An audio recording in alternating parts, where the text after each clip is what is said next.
It would have helped if my mic wasn't muted. Hey everyone, what's going on? Alex here, doing transition over into doing some art on TerraFarmers.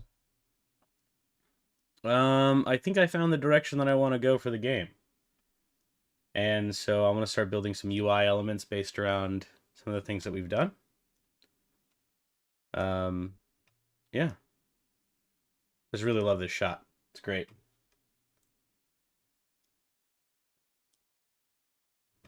I got the new player walk cycle. Um, yeah.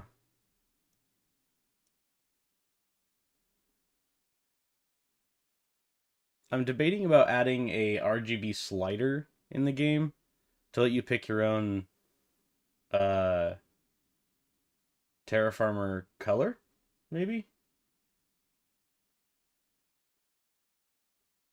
But we'll see there. I am curious what the player would look like. Let me copy this.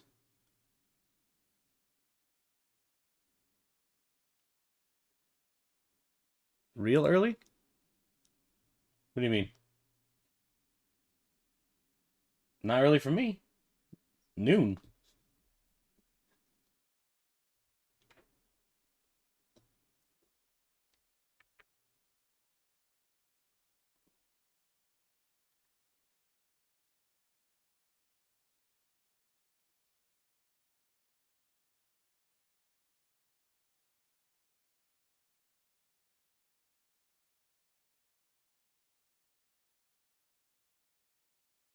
Oh, I see, I see. Um, all right, let's see here.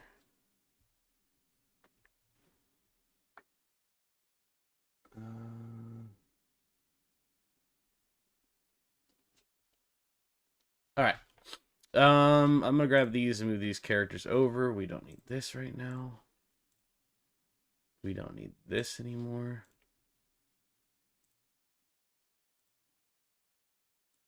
And move some stuff around. All right. Good for me. Let's get these in here real quick. I haven't implemented it yet. So I haven't tested anything, but oh, don't want that to happen. Dang it. There we go. Left and right click. 1 second. Left click. Come on. Left click, right click. Right click. What? Why is right click doing that? I didn't know I was gonna do that. That's crazy. All right. Learning something new.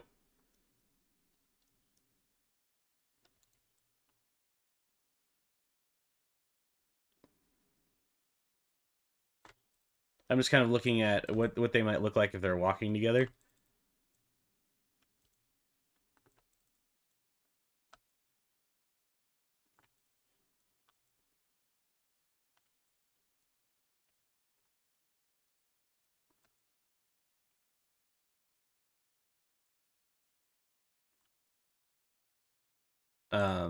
But we can you can I'll come I'll show you the laser.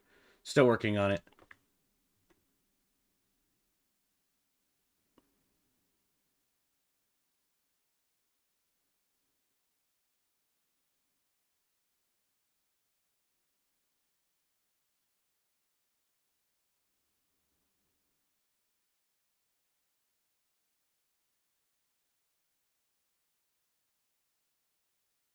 Um, but yeah.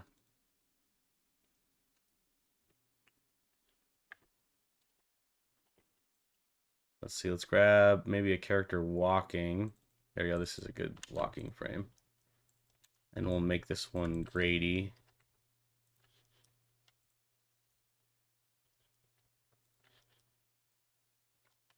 I did it again. Darn it.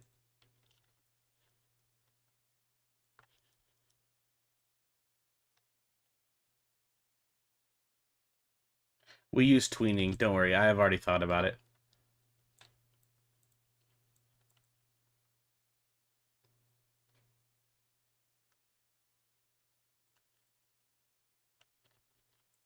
I wonder if it'd be better if we raised that leg up in that frame. I know it looks a little bit different now, but I would push him outside of the frame height. No, that's fine. That's fine. That's supposed to happen. Let me check something. If we grab this guy and pull him up one,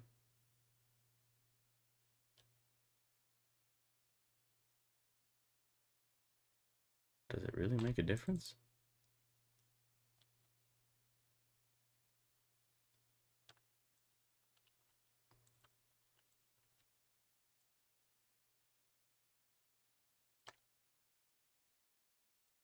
Hmm.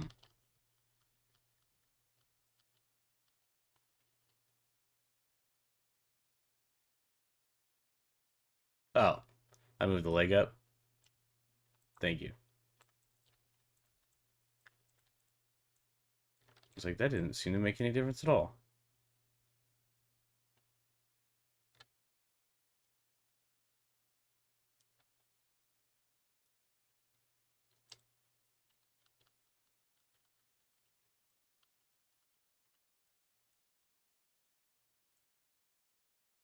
Let me grab this the right way so I can just put this over the player. Let's see it better. See, now though, I might be able to move him up one.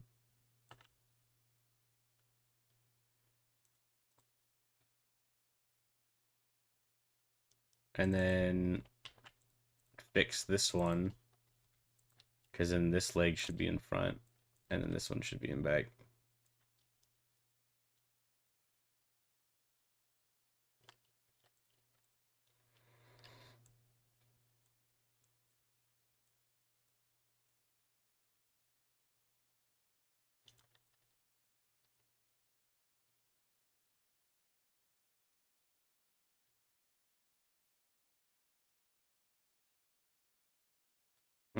I don't know if it really improves it at all, but I like it more visually on this screen. So that's fine, just in case we freeze a frame, you know? You never know. What do you think of the new, you think leg down?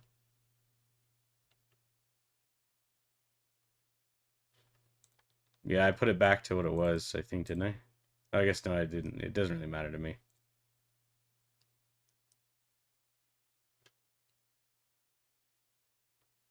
Because if we did go backwards, right? I'm going to copy this one. Let's go backwards for a second.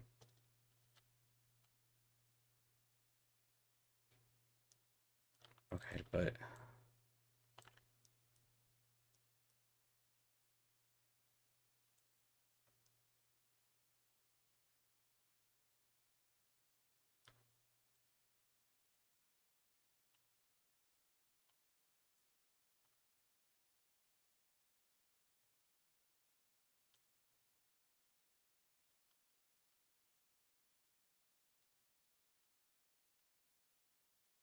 Damn it.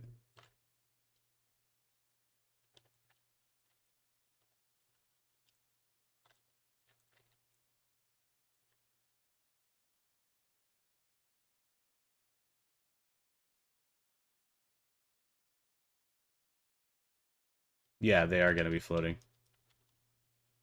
As you can see here in this frame, check this out. So I was pulling some of my other artwork. It's just standalone. So it's going to float around your character. Because I'm going to change it so that the character only has two directions, left and right. We're losing the up and down direction.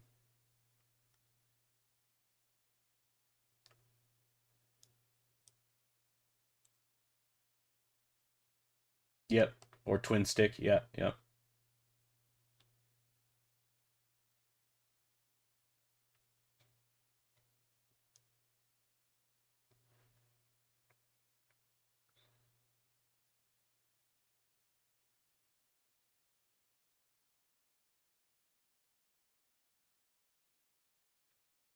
Um,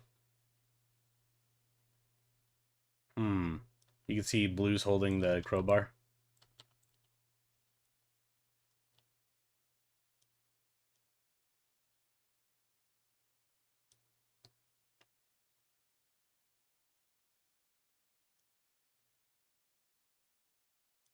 So with our player only moving in two directions now, left and right, I could spend more time adding a little bit more juice to the frames. But let's make this yellow or orange, I guess. I don't know, kind of colorblind.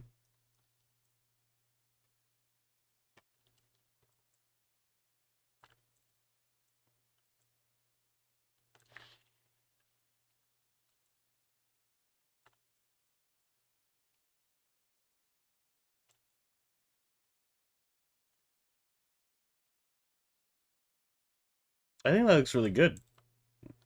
I think we added so much more detail into our player because we used to. This is our player before these changes.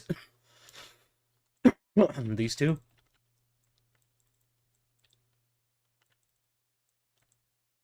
Look at how big of an upgrade that is.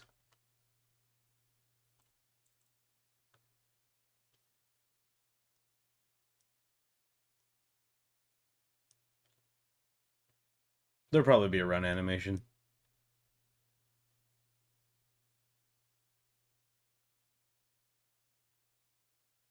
Right now it's a silly walking. I like the silly walk. Makes me happy. I was when I was drawing this, I was thinking about My Neighbor Totoro and those little like neighbor things that are there in the Studio Ghibli.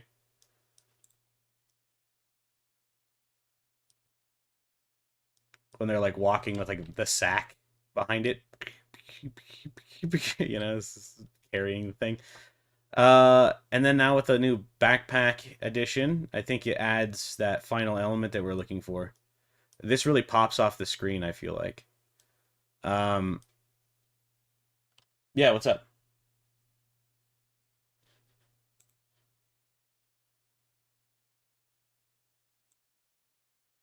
Can I send you the walking animation? Ooh, I don't know. You're asking for my sprites, bro.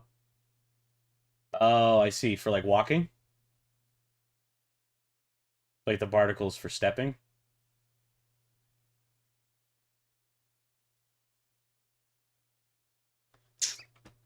Yeah, I could do that. I'm okay with that.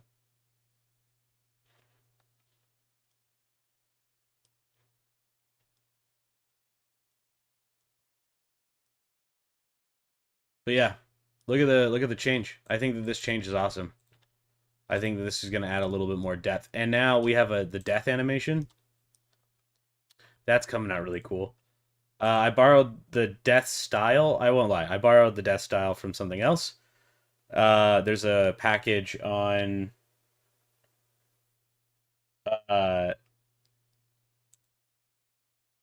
on GDevelop. Let's see here.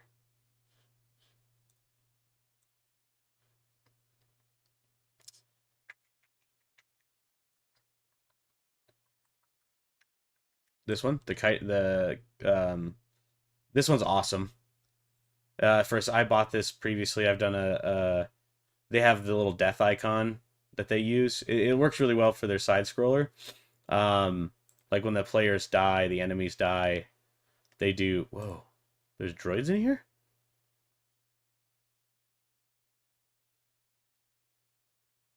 This is somebody else's pack. Sci-Fi Lab? Oh, this pack. Hmm. It's a sexy drone. I got distracted. Sorry, let me go back. Let me go backwards. Let's see here. If we go to his stuff, we can go to. I own all of these. Um, because it was just too good of a bundle to pass up, yo.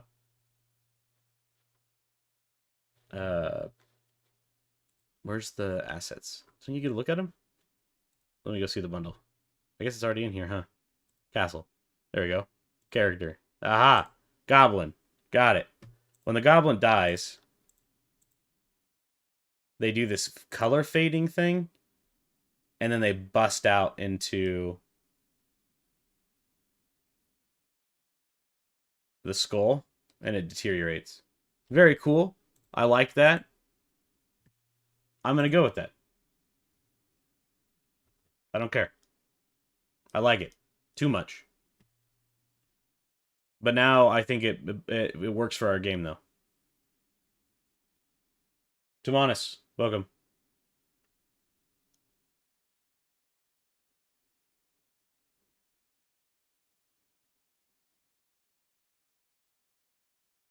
Other than the skull that leaves, I can't really see any way to change that makes it work.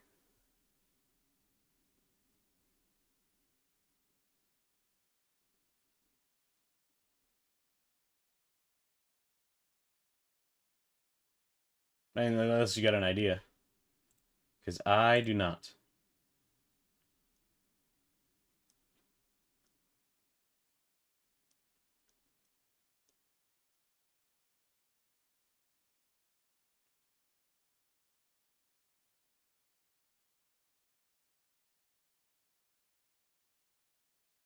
But all the monsters are gonna die in the same sort of way. But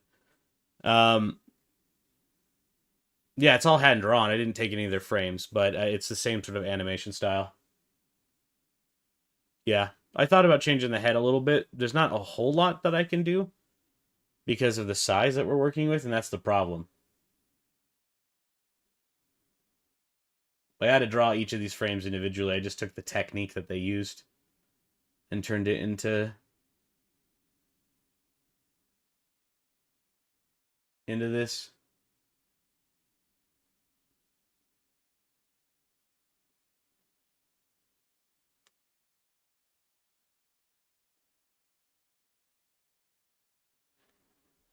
Um,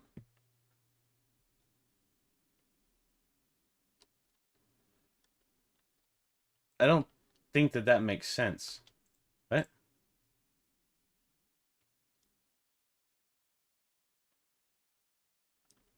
Like this? You're talking about the inside? That wouldn't work very well for that.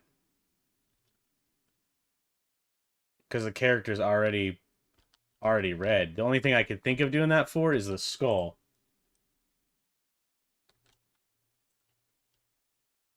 Like, if the head popped out,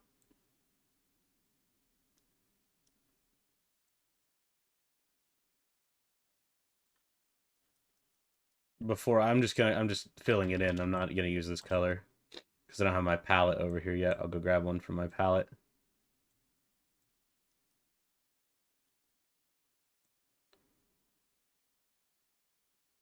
Enemies when they die are gonna die in the same sort of way too.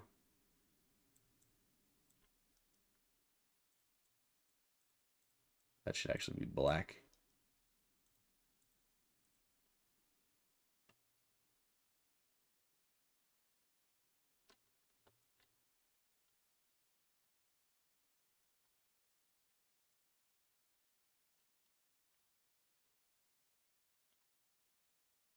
Mm. I'm not sure because what I want is it to be uniform between all things. So as long as it's a living creature and it dies, whether it's the player, an enemy, its head's gonna pop like that. Subject to change a bit, but I do want it to be uniform so that everything dies in the same way. It drops down and then deteriorates. Because if I have death that way I don't have to do death animations for everything. I just have to do a silhouette that turns into this.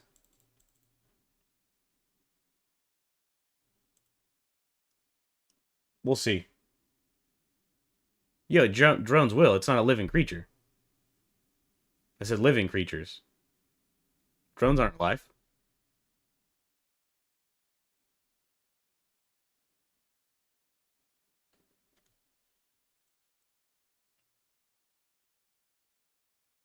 Like when you kill a chicken. You know what I'm saying?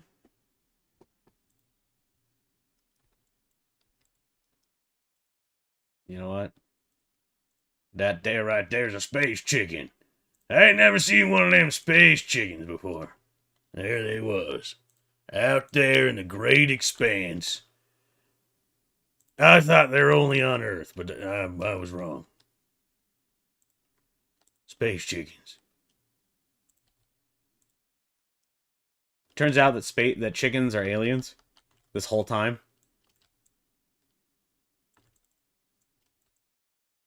We didn't find out until it was too late. But them chickens we've been raising on Earth for some 10,000 years. Those were aliens.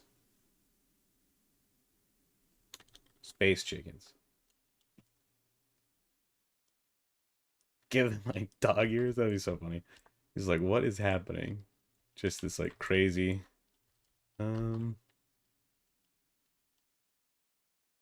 Yeah, I was gonna do that with like the slime has like a skull inside of it as well. Just like weird stylistic choices. I was having some fun last night. I couldn't sleep. Was thinking about also like if I wanted to, I could do like antenna for the slimes. Something like that.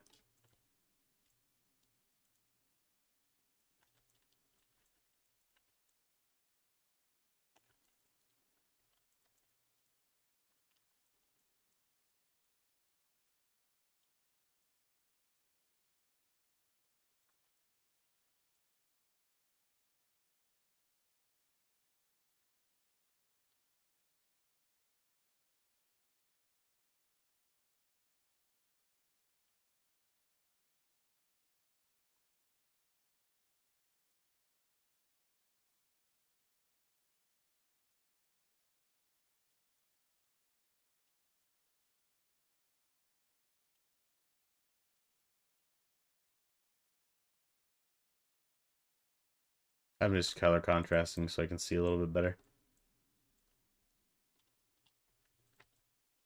Looks like he's wearing goggles. Or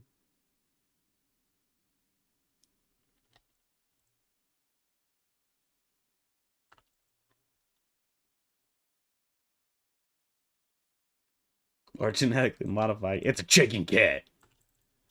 You ain't never seen one of them chicken cats before? Boy, I'll tell you what. Them chicken cats can be a real pain in a farmer's boots, if you know what I'm saying.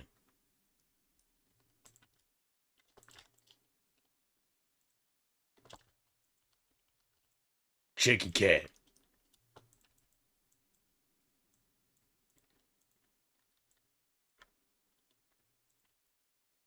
Dinosaur chicken cat.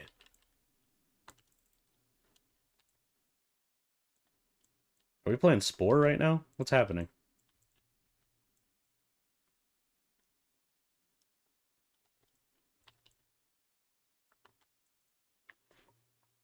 Now I see it.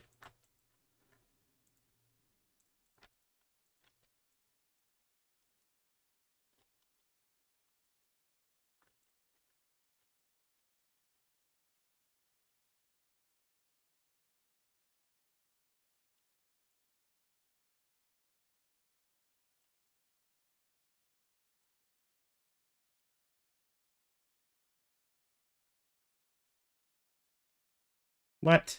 Stop that. Cease this at once! Thank you.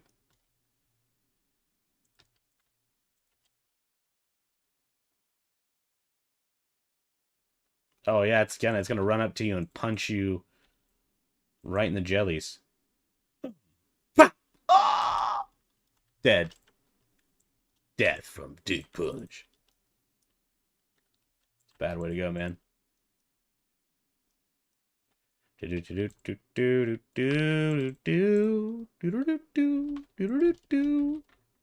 but what if we want to add horns instead? Like a ram. You giant ram chicken.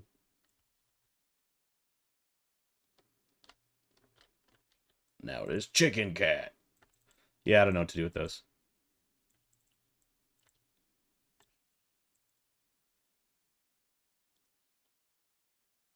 Reindeer chicken. The dude's got like a fucking... Got a rack. Chicken. Chicken's got horns.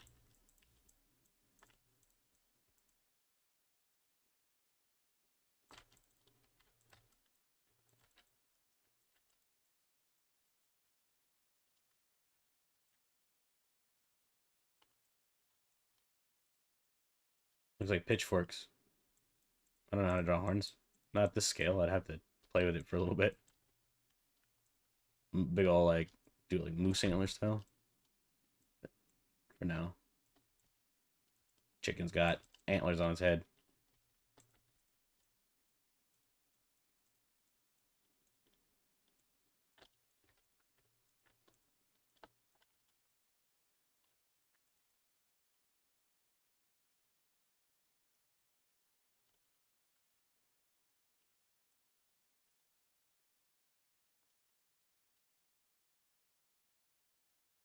We're just gonna leave those fever dreams alone for a minute. All right. So I want to copy this out. It's on the wrong layer. There we go. Nope, not even the right layer. There it is.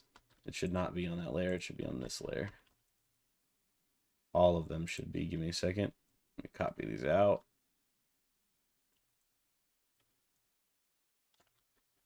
Bane of my life. Putting things on the wrong layer. Alright. Hide captain. You don't belong on that layer. You belong on this. God.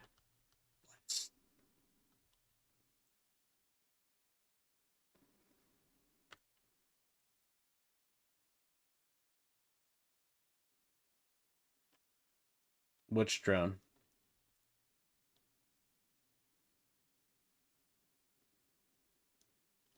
Big boom. Hold on. Not even sure if that's...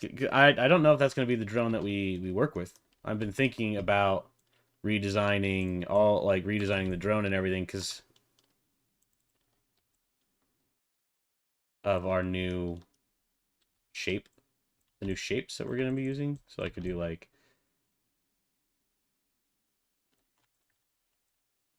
I'll mess with it in a second, but hey, that's fine. If you want the previous drone skin, whatever. Wrong one. Drone animation, not this one. You want an export of just the drone? You said you wanted the step animation too.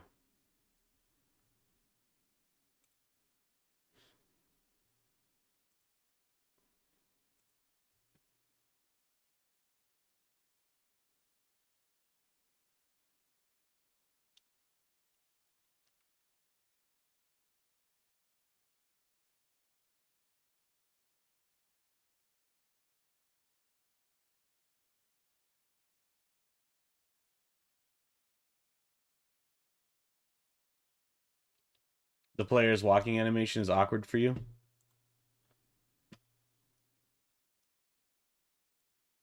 They'll get fine-tuned. It's not done. But it's supposed to be very silly. It's a silly walk. I'll do some tweaking overall, but it'll get there. Also, this guy's stepping in the wrong spot. There we go. Much better.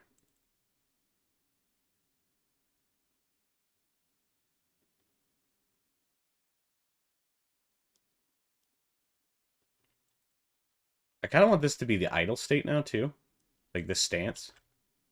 Just slightly taller. One more taller. And then he'll just bob on that. Because now I only have to do one for the left and one for the right. Because if we're going to be doing the design where we only have a left and right direction, then our hand can rotate around our player on an axis like this, you know? Small radius. So then wherever the mouse is, wherever that pointer goes to. Oh, I had a pointer design somewhere. I don't know where I put it. Well, maybe it's in the actual...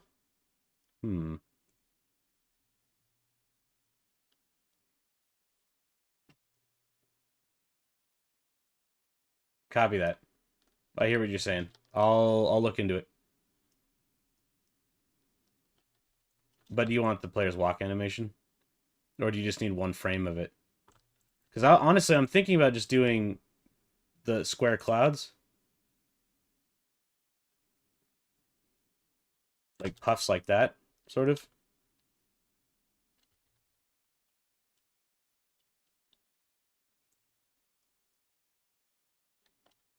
But down here, what you have to say. Anyway, so if we rotate though on this, then we can just rotate our object around our player, and then we can shoot, in any direction we need to shoot, or do whatever we're doing.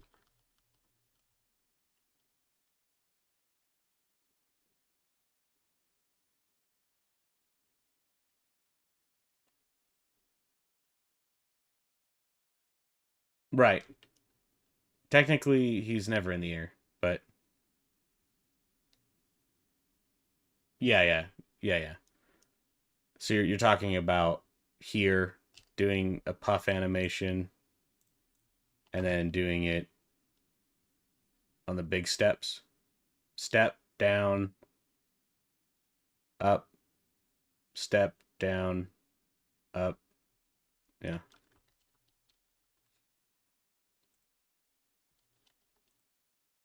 Damn, Terraformer 2. How did I do that again? How'd that happen? Did this just happen? God bless. How'd that happen? I don't know how I keep opening more of these, but it drives me nuts. So get rid of space farmers. No, don't need that. Don't need that. But I do need this one. But it needs to be on this one.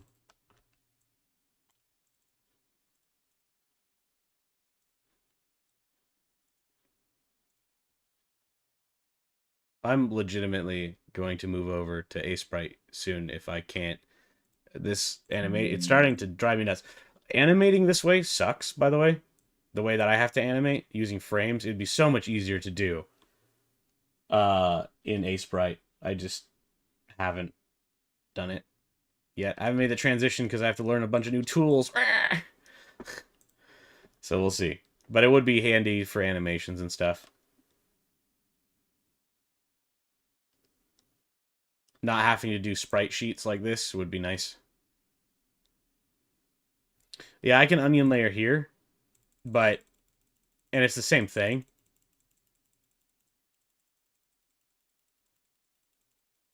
Effectively, but it just has to iterate. I don't want to have to keep doing this. I just want to add a new layer and stuff like that. All right. But yeah. But with the player's hand rotating basically just within the player's area,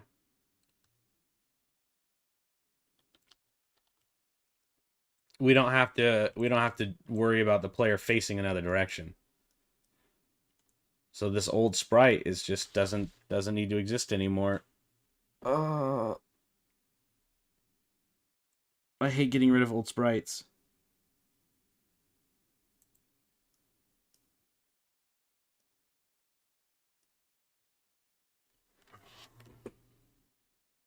We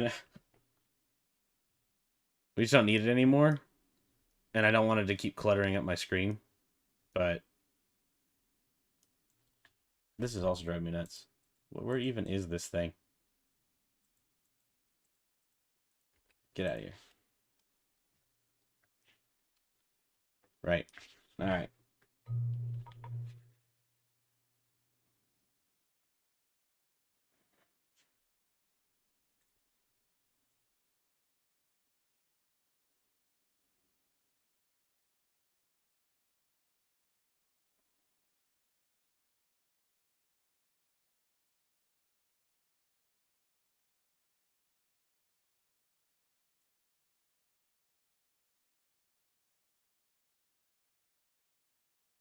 Um. No, I mean, I'll send it to you if you want to tinker with it. I just don't know. Obviously, the player's movement is subject to change, but I'm happy with you tinkering with it. That's fine. I don't care. If you wanted to, you could frame by frame copy my character anyways, so it doesn't really matter. I'm not worried about that. I'll give it to you at the standard walk.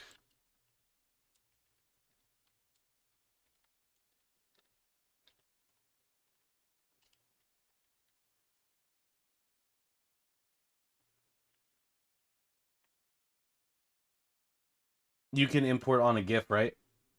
I should have asked you that. Whenever I import something, if it's a GIF.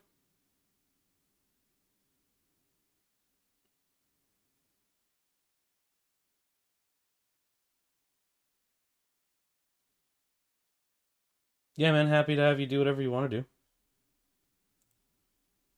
I'll put it underneath the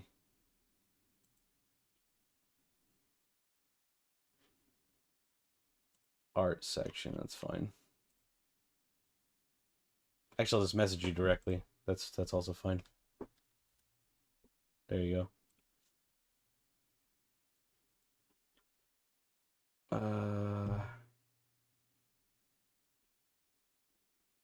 Funny lock for Goblin.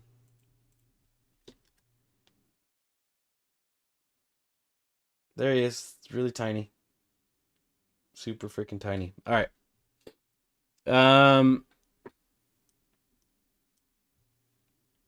Back to what I was doing. All right, so time to work on some more menu stuff. So we're gonna copy this out, hide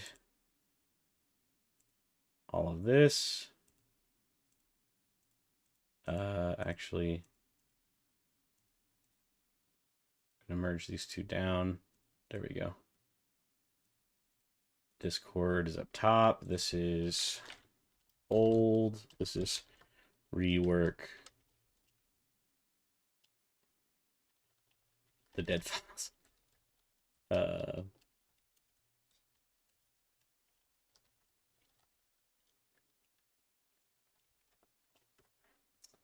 Gonna create a folder group.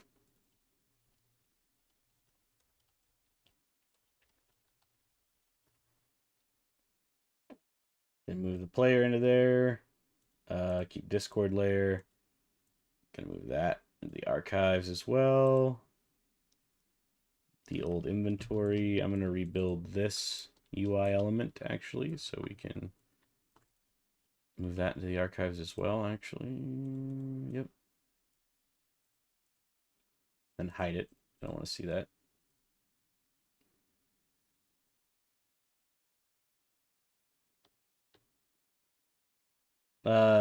White-ish.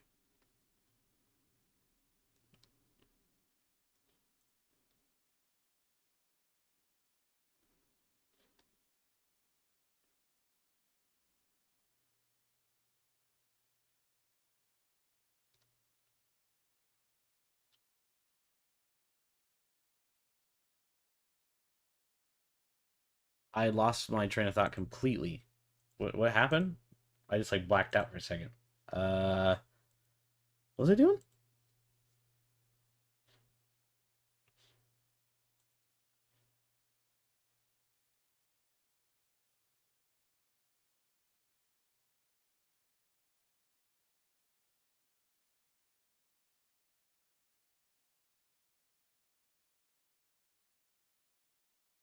That's fine. Gray's off white, white-esque. That's fine. Uh, oh yeah. Okay, I was organizing this. Discord we want. The UI layer we want. So we can keep that there. Let's shrink this down, shrink Captain down. Didn't actually delete Captain, did I? No, he's fine. He's safe. Don't need that there anymore either. Thank you. Discord's good. UI. Deadfellows we don't need. I'm gonna need to remake that. Crafting machines we need to leave. Drone. And tile set. Alright. A little bit more organized. That's good. I'm gonna shrink things down that we don't need. And now we can work on some UI elements in the UI layer. So, got a couple of ideas here.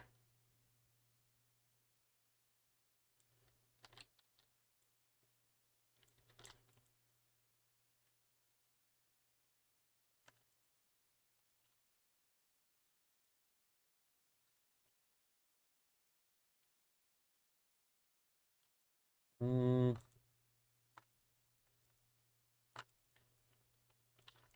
All right.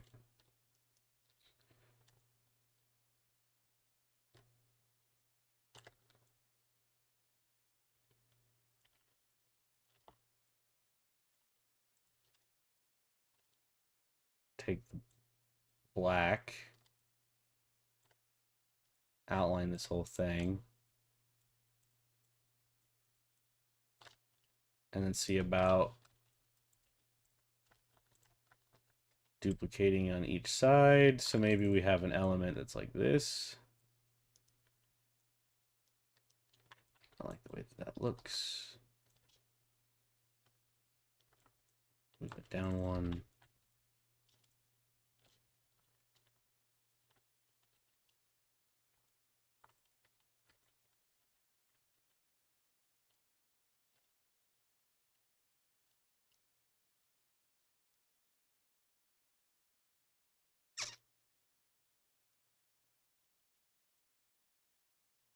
Let me copy one of these.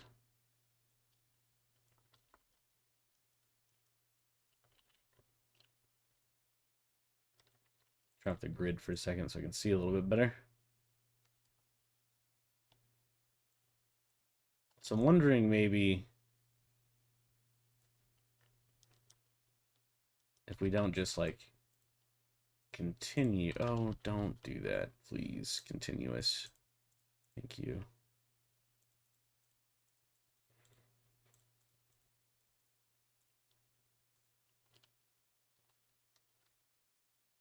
Kind of playing with like chopping off some more of the edges a little bit. And then putting the center back in. I don't know why I did it that way. It's all right. Yes.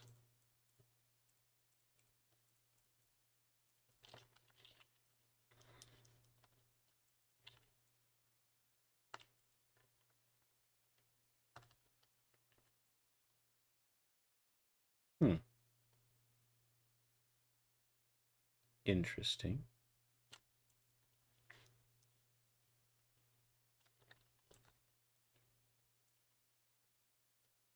I do kind of like this button, but I think I prefer that one, but I don't want to use... I'm not sure yet, to be honest with you.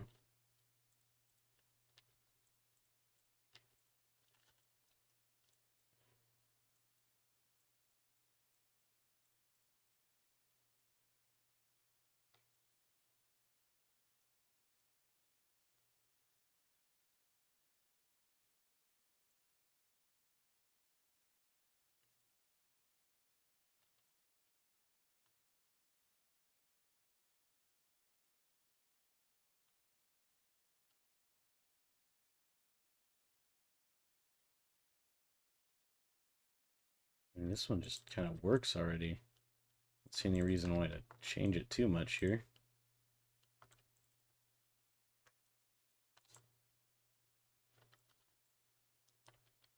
GUIs are hard, all right?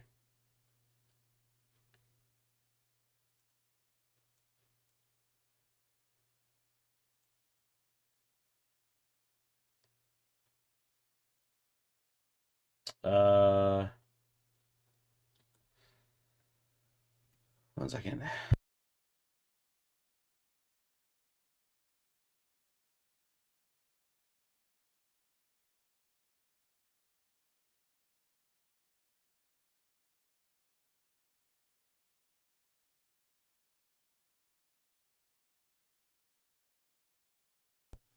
Okay. Well, I don't like any of this anymore, so we don't need that.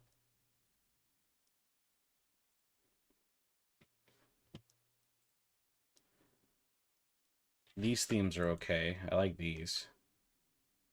I feel like we're getting somewhere with this. But the rest of this is just, I'm struggling with it. Well, we know we need a bar, so we can do that.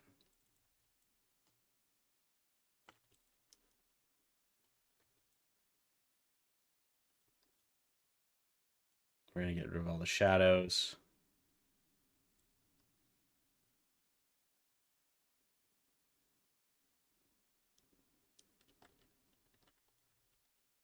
What's wrong with the import?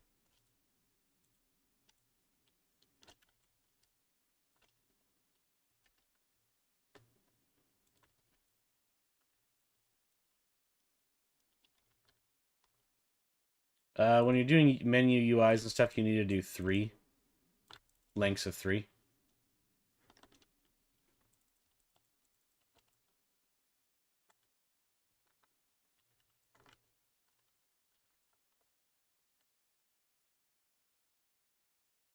My voice acting community is starting to join us on Discord. That's cool to see. More Level Up Society members.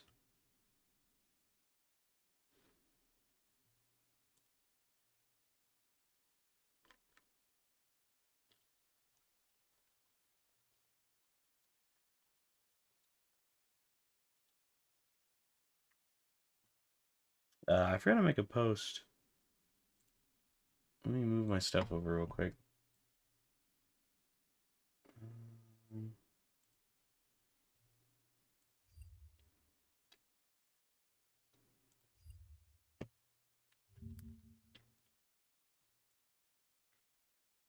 We also need to do empty so that it knows how to make the bar. And I like the bars being kind of like gray rather than white.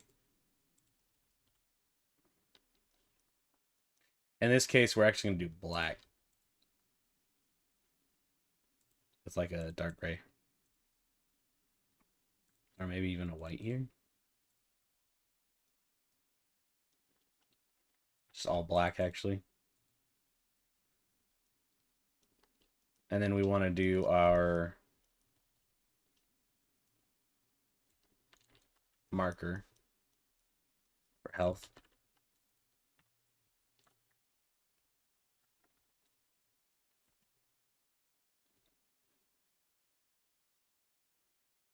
Not quite sure how we're going to utilize this exactly, but we'll figure it out.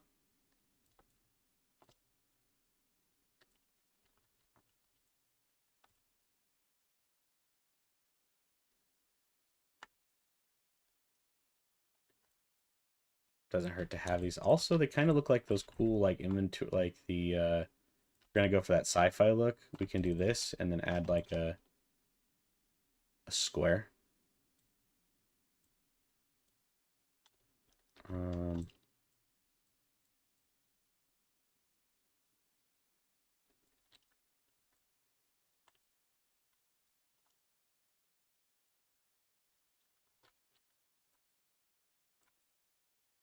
kind of like that more rounded actually.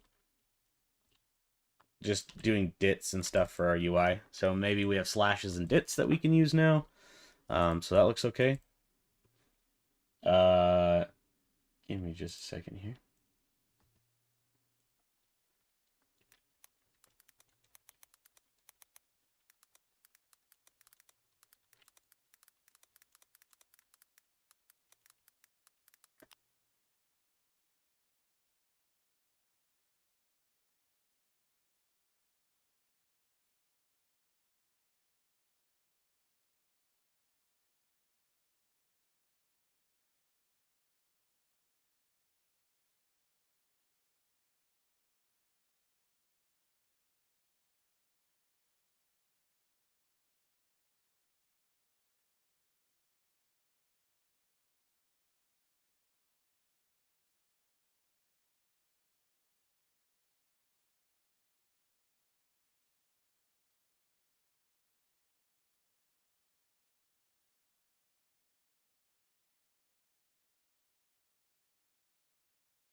Uh, this works. Okay.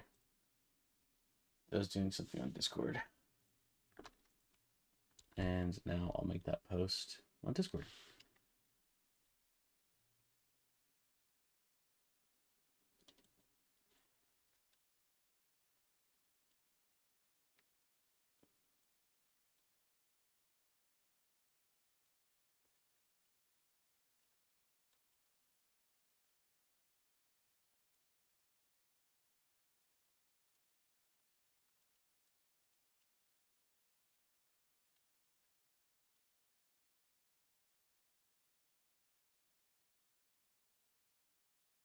Da, da, da.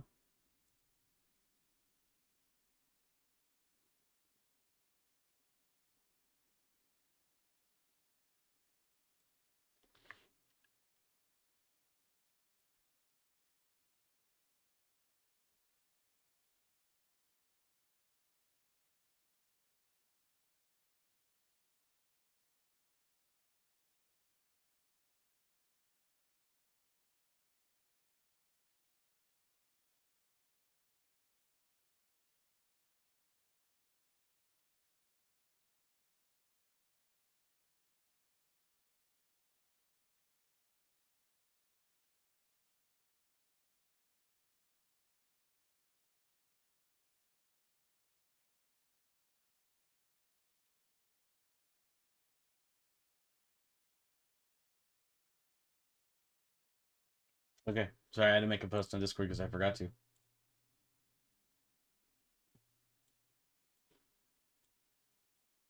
I did it for one server, but I forgot to post it for the other server. We're taken care of now. All right. Let's continue on this UI development, huh? Oh boy. All right.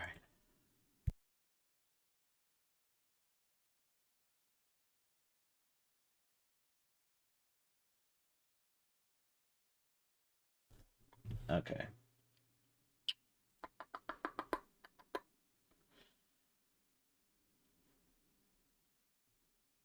Uh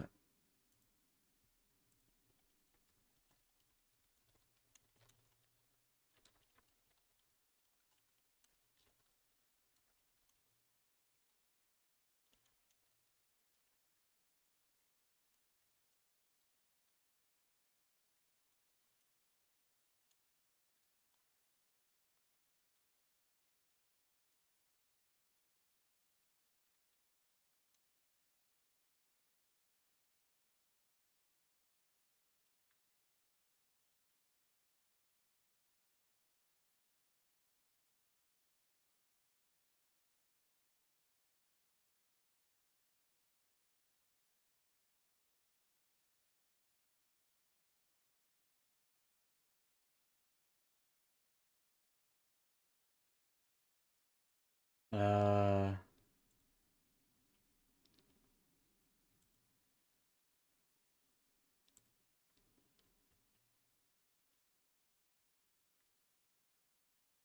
okay.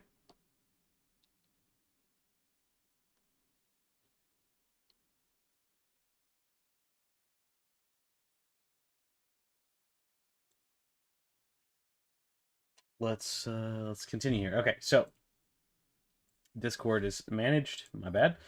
Got to do that earlier. Now I need to select the right tab. Let's look at some of these GUI elements.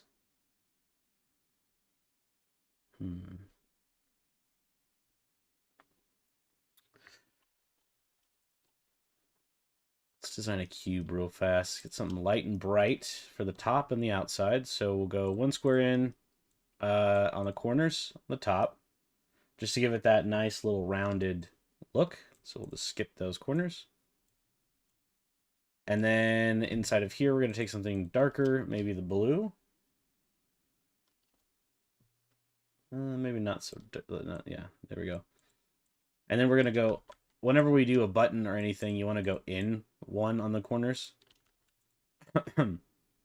All the way around it, so it kind of creates that effect. And then we would put something that we want into here. And also we can drop these corners into. There we go. So now we've got the basics of a box, container of some sort. And for this, if we built a new layer, going down to our UI layer and copied. Oh, the lie.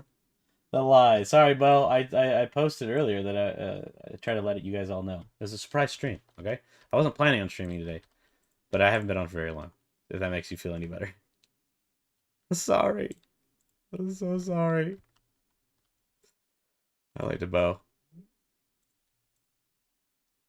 Now your wife can't be happy. Okay. So now what we want to do is uh capture the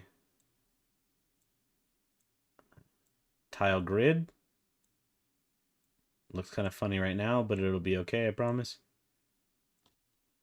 That's too far. Dang it. Dang nabbit. Oh, there we go. Nope, that didn't work either. I gotta start that over. So we gotta start here. 1, 2, 2, 2. There we go. Waffle grid. And then we can drop the opacity way, way down. Something like this. And then in the middle, we can just cut some of it out. Maybe not that much, but maybe just the circle in the center. A little bit more.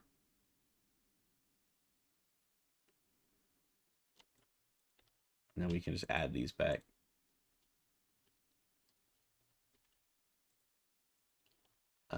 Hello.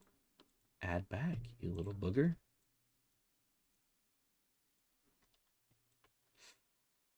You're killing me.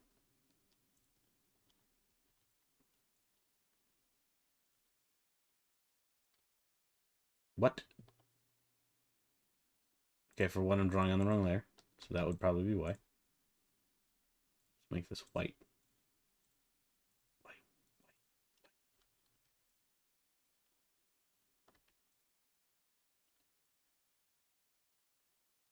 There we go. Feel like we could probably just not do that edge like that, yeah. And then come back up and we'll maybe, oops, wrong layer, that one. Let's do it darker. I'm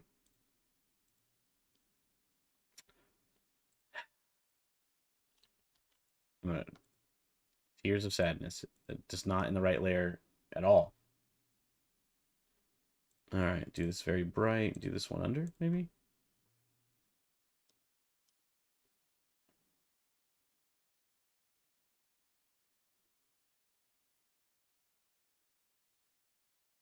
Yeah, because the new player had to be designed in a 32 by 32 grid for his animation to work.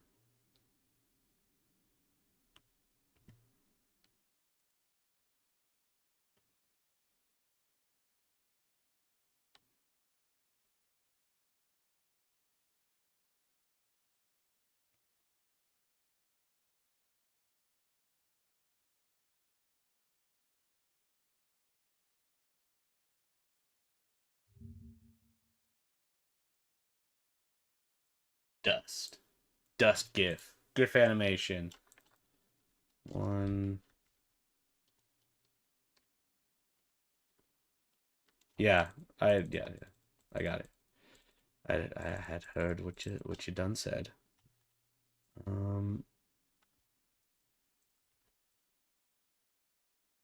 so we need a new layer. So we post these to the layer and then move them around.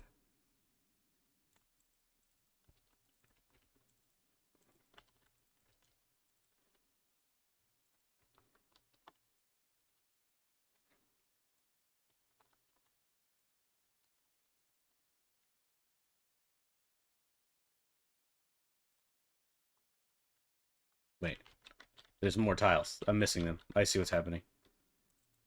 I realized what was happening. I realized at that moment what was going on.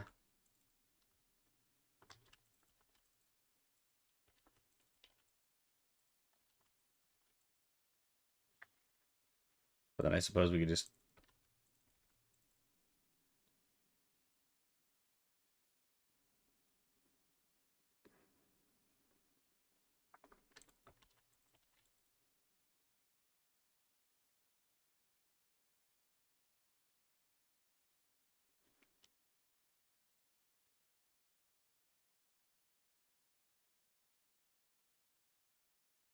So it's not quite right. I had the right idea, but I didn't copy the tiles over right. My animation's wrong. Based off of what I copied from you. That's fine. I'll come in here and just scrap it. And we'll just pull it frame by frame.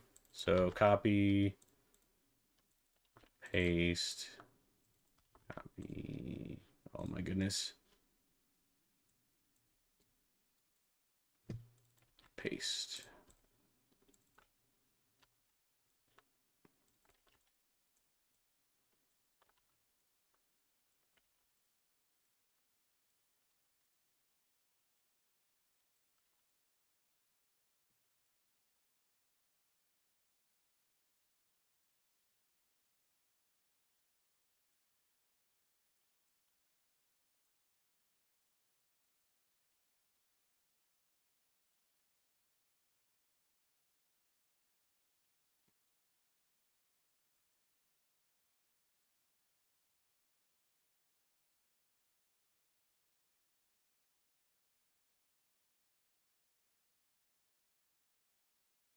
Playing with its position.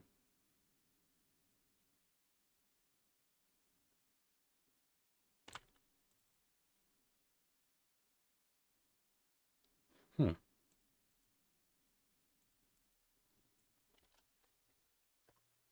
leave that there for now. Thank you for sending that over. I'll take a more in-depth look at it here later.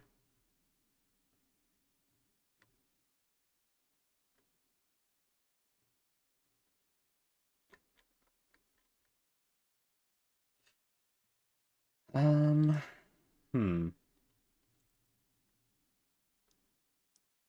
I wonder if all of this is looking weird to me because we're developing it in 16 by 16, but this should really be 32 by 32. It should be like this big. Same thing with this guy.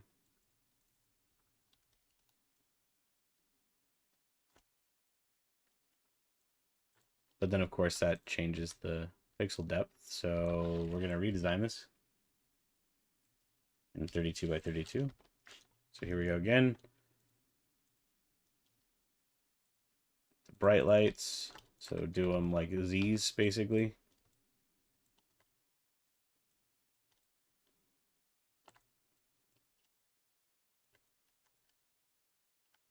And then come back through, do the same thing. The darker color.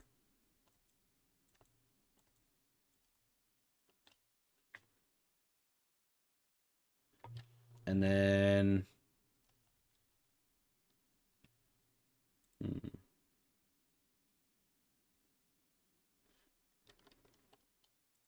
Colors really aren't great. Correct. Yeah.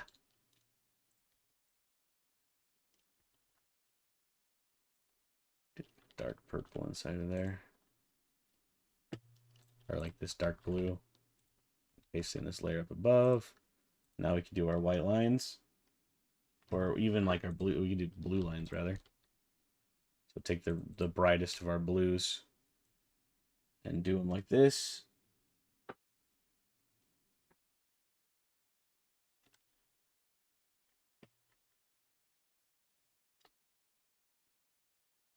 At least I think so.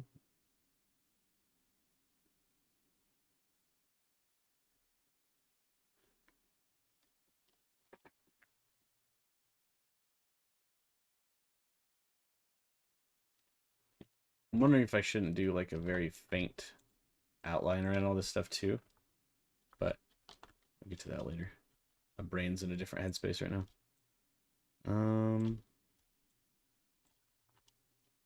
I just did it again. I did the same. I did the... Alex! Alright. We're not even there yet. I got so hyper-focused because I was zoomed in. We got to do this across. I was like, why does this look so small again? Here we go. Take that, paste it, flip it.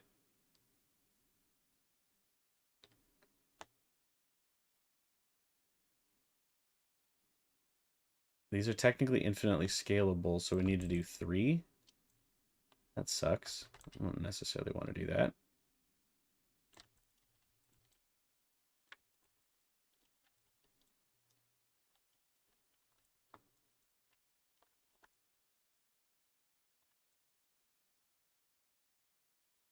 Well, for now, we can just do this.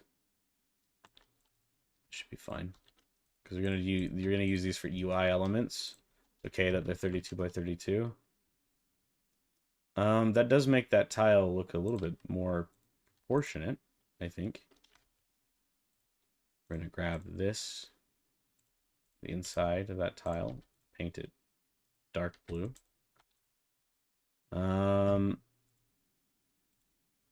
Or it didn't work. Let's try that again. Click in here, paint that. Ah, there we go. And now we can do that light blue.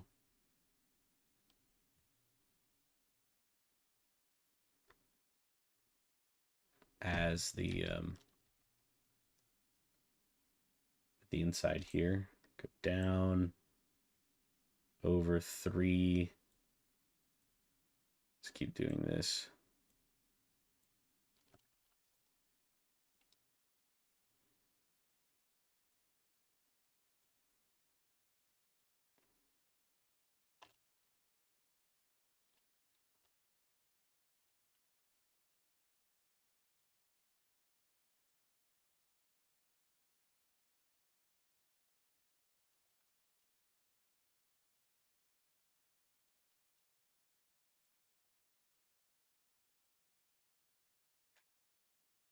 Let's see here.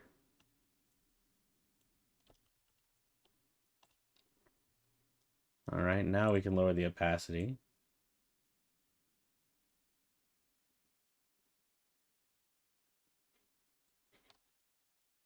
And then from inside of this,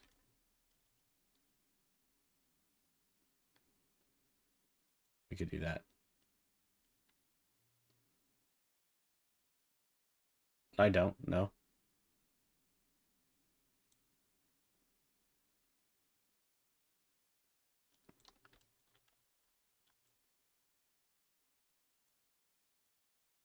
Doesn't make any difference to me, currently anyways. There we go.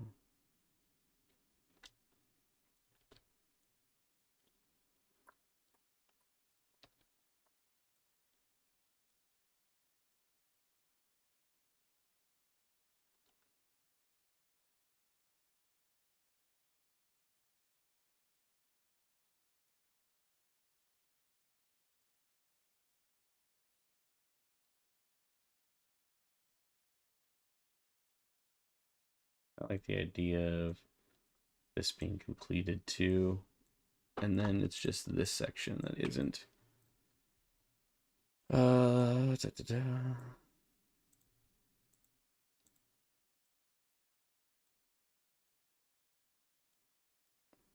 Actually easier to do if we do it like this too. That's great. Turned out to be perfect.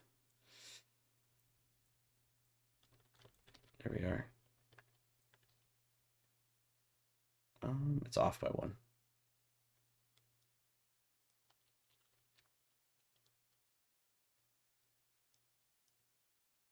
That makes sense because it's not true middle, because there is no true middle. So we want to open this up just a little bit so that we can expose a true center. I guess it doesn't really matter. You won't be able to tell.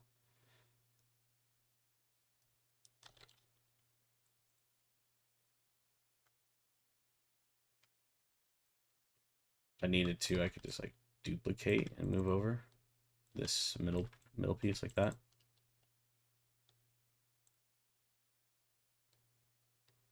And that way now the grid, as it should be, put this guy right here.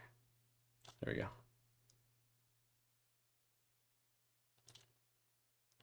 But then that could be, you know, that could be an item container, right? Let's do that. So there's a UI option. Don't know how I feel about that.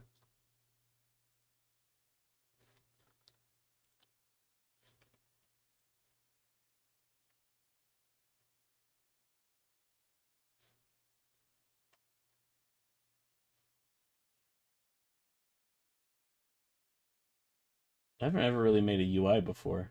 Haven't needed to.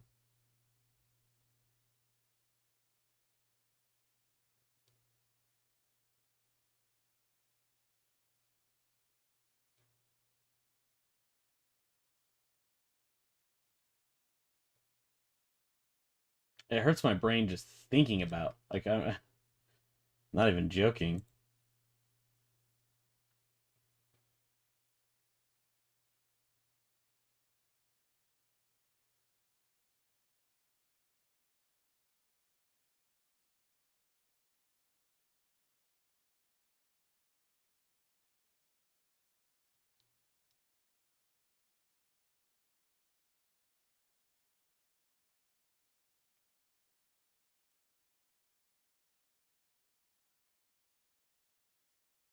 Hmm.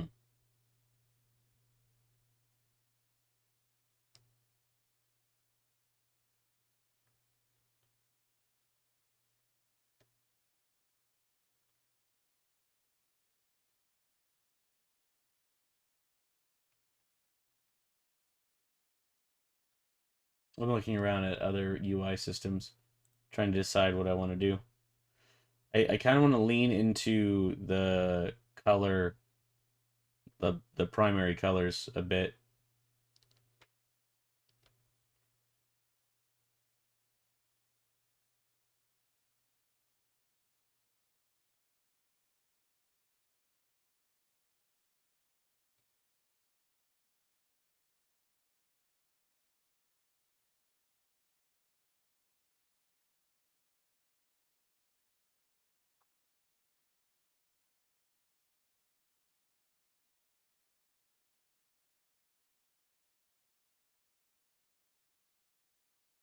Hmm.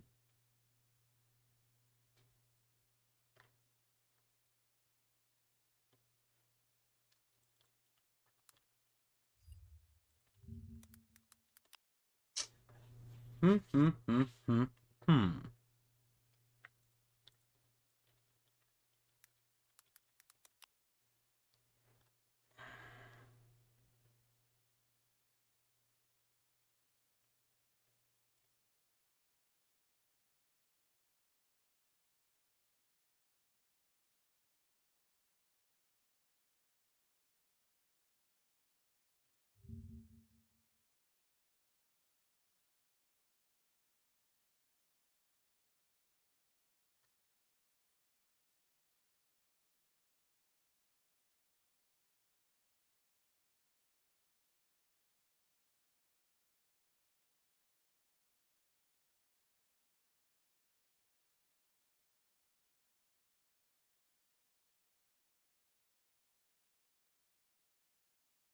Found some cool text that I like actually, but um, for now,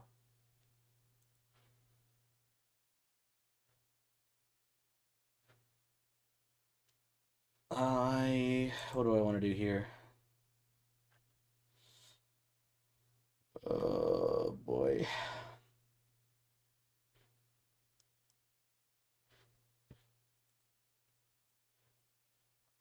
Okay.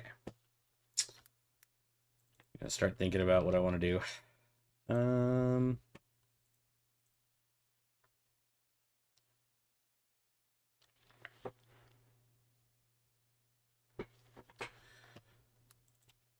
well, if we continue the theme of this, the health bar, we can go back to, let's see, merge those down.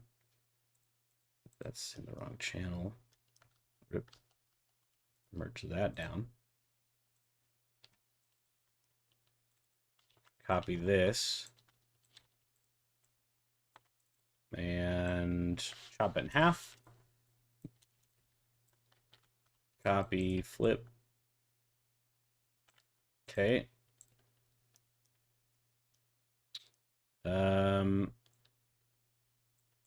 Let's see here. If I was to build, okay, I got to start thinking about what things what are in UI elements like this, right?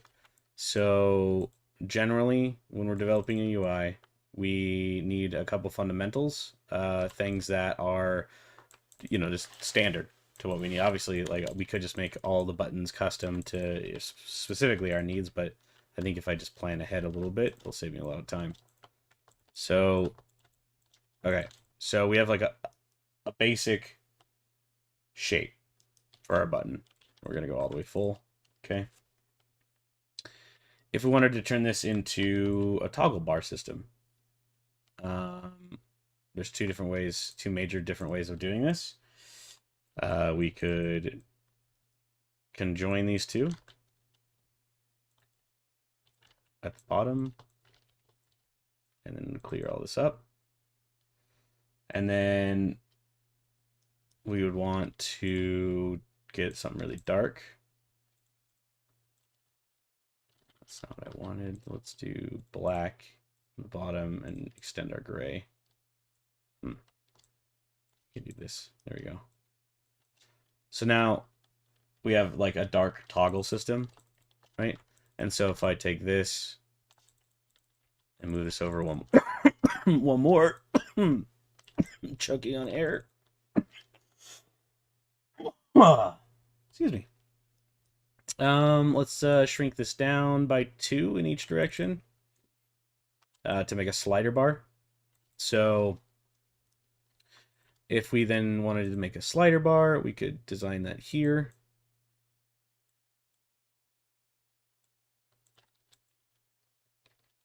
Bring that all the way down. And then we can just pull everything out of here. So this would be the color of our UI. So let's say it's red for now. We'll take this, do a nice little like shader on the bottom. And because it's a button, I want to be a little bit more uniform in the way that I shade. Let's bring this down. It's too high up. There we go. Keep it in line. And then we can do like little notches, right? Because knobs have like grippers, little grippy grips. Grip guys. I don't know.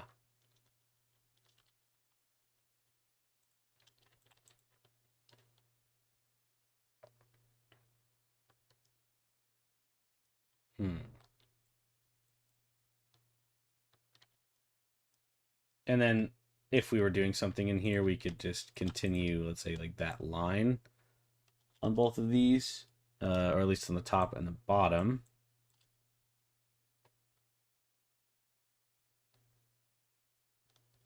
Yeah, do whatever you want to do, man. I'll take a look at it when you're done, and we could talk through that. Let's see. I kind of want to make this bar a little bit more. So this could be a slider, right? So the more we move this up,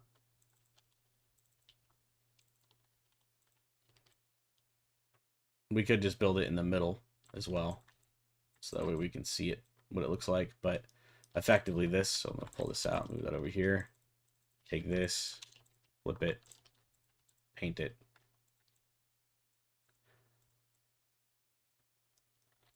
Right? So we got a life bar, we've got this. Let's see about making it a bit more round. Like that, I think.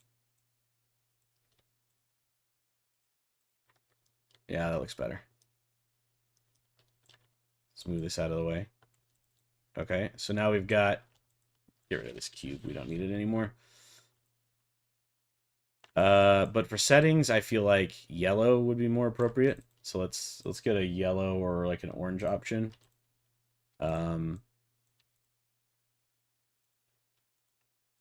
And it's more in line with our Dale company stuff. Ooh, I like that actually for that shade. Just for this for some reason, I just think it looks better.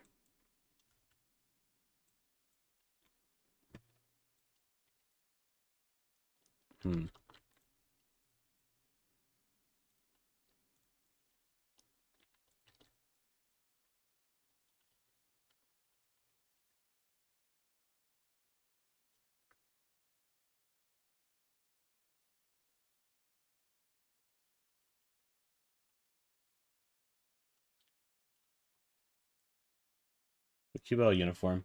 I don't. I don't know why I'm trying to make it so complicated on myself. I might even want to grab another one. We do 3.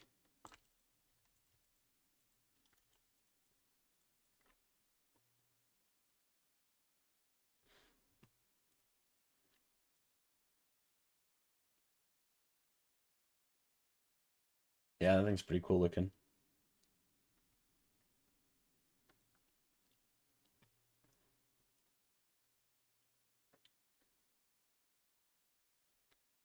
Okay, so then what we can do now is copy the middle.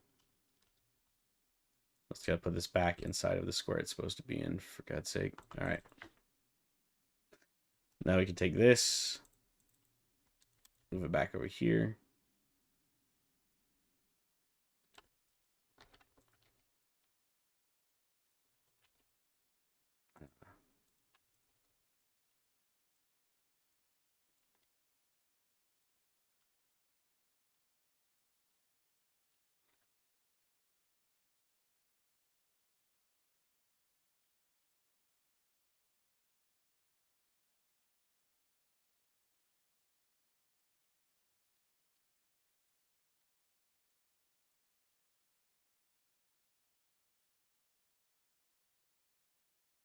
Yeah, I can totally see that. I see what you're talking about.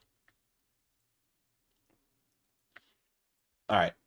So options and utilities and stuff, maybe like that. And then we could do like a let's see here. A little bit smaller of an icon. Be like 1, 2, 3. I like the more rounded look on some of this stuff. Flip this around. Let's make it thinner.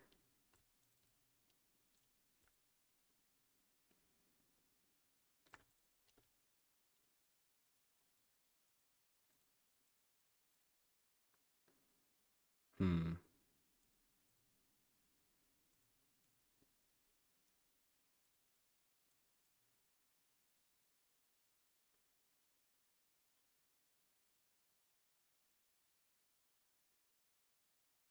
On some of this stuff, I kind of like the chunkier look, but maybe not on the bars itself, just on like the options menus and stuff. So okay, the other thing I wanted to do was create like a very quickly kind of create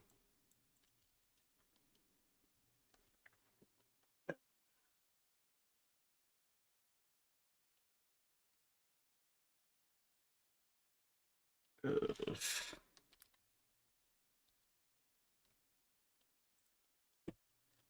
what is this thing called? Come on, stop being a dick. Work with me, guy. Work with me. Work with me.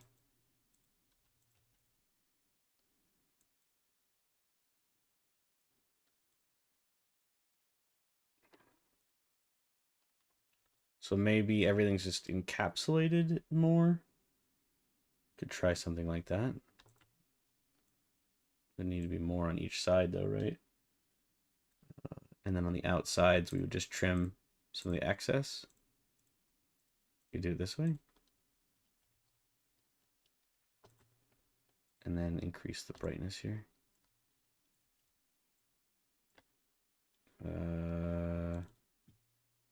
Add some brightness.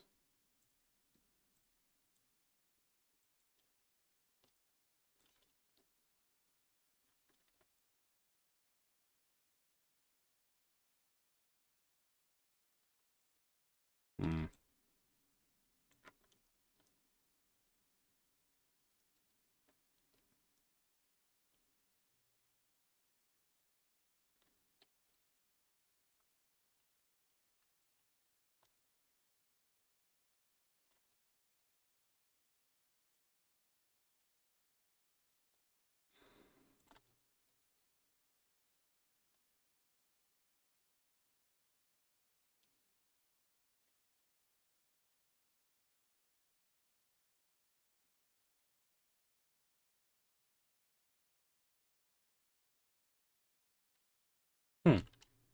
Kind of like this outline. A bit thicker. You can see a bit more about what's going on.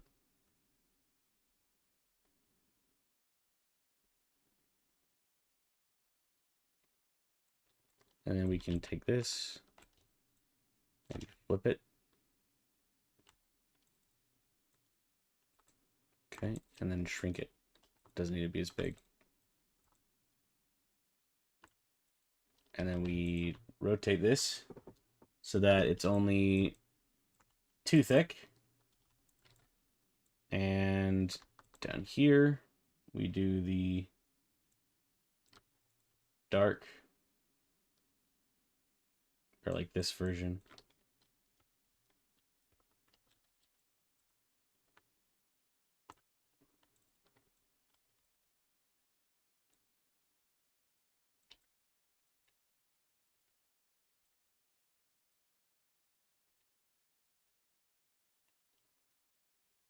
One, two, three, four, five, six. I like an even sort.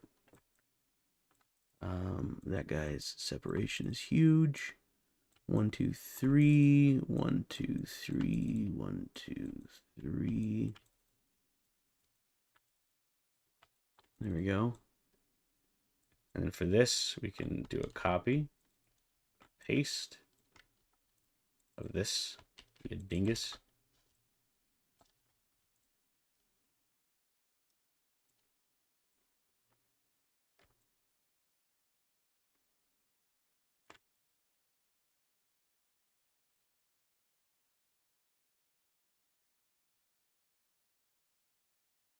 Well, I guess for now, yeah, it's fine.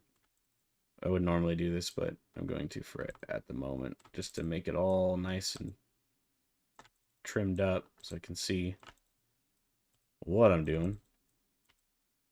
1, 2, 3. There you go. Rotate this.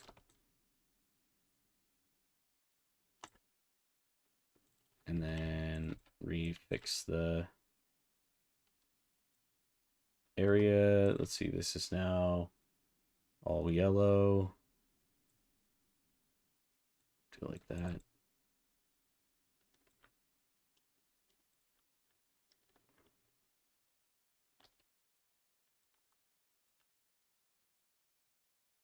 Hmm.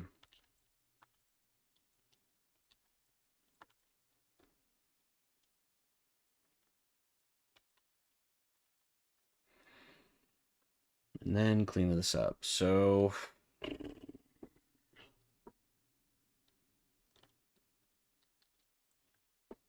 here's what we can do.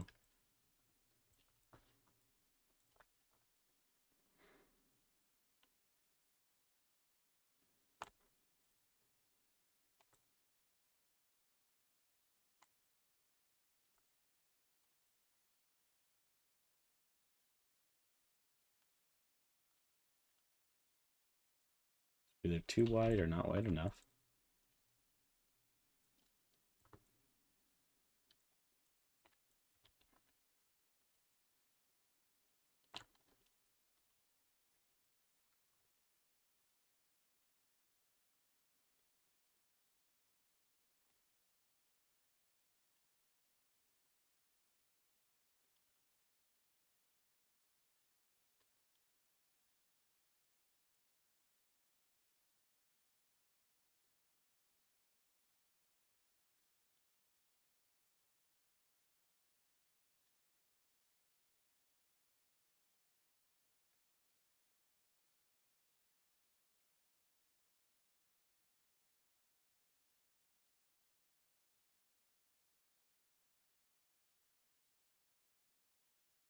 Okay, so maybe some sort of like, we can do a volume controller, or we can do it on a sliding thing. Let's improve the UI by synchronizing our colors a little bit more. There we go. And then maybe right here we'll add just a touch more dark. There we go. All right.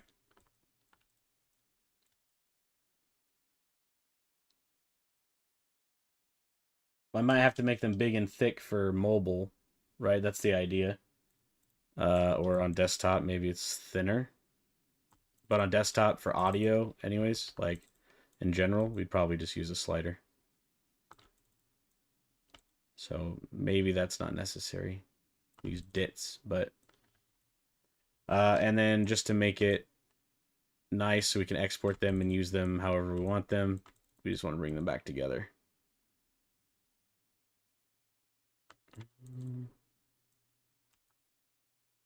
Hmm. I really don't know that I like this at all.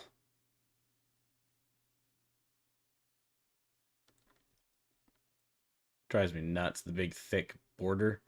It's just too much border in my opinion. Makes it look chunky.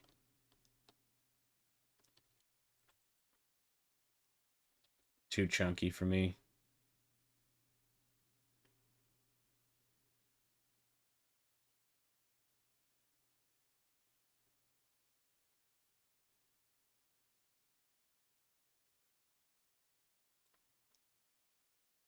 There we go.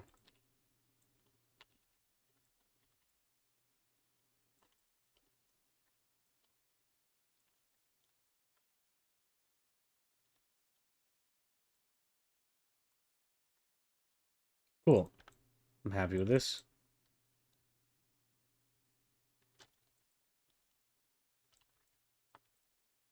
Yeah. Move this guy over another one. Move this guy over another one. Good to go. All right. Let's see. So we got buttons.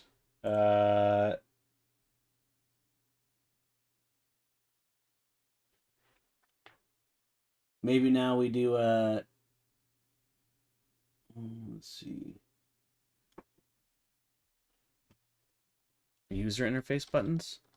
So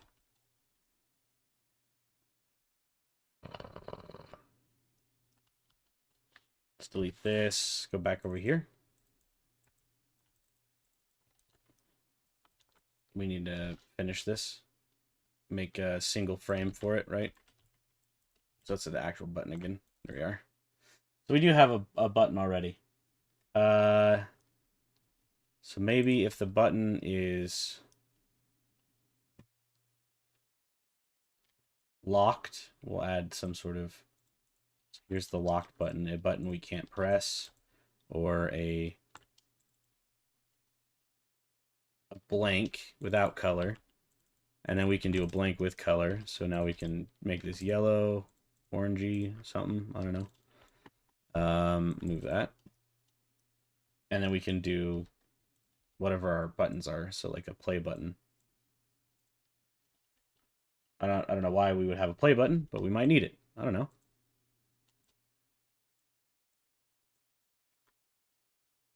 Why are you so lumpy? Why you so lumpy? Why you so lumpy?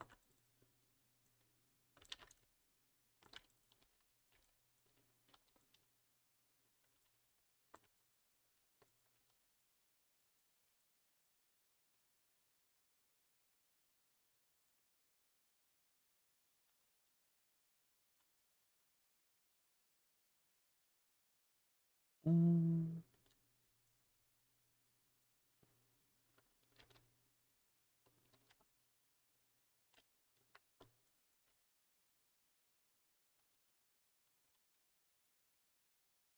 Oh, come on.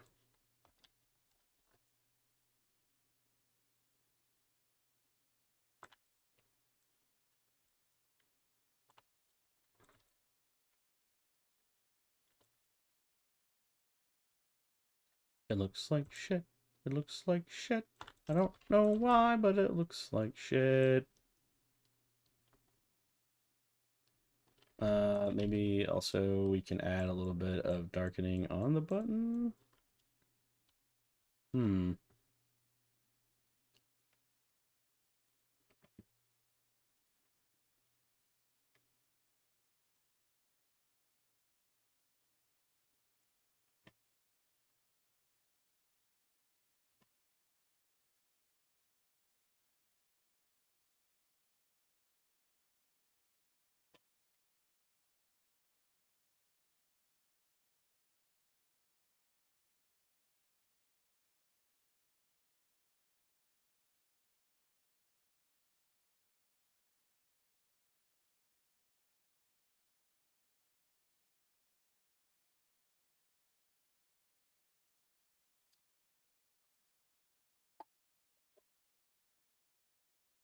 Cool. Yeah, Sprite popped open. Perfect. Thanks, Sprite.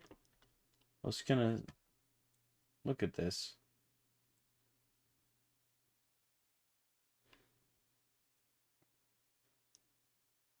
Oh, okay. We ended up making the same icon. Interesting. Theirs is a bit more intense as a button. They've got like weird dithering happening down here. I don't really know that that adds anything to the button.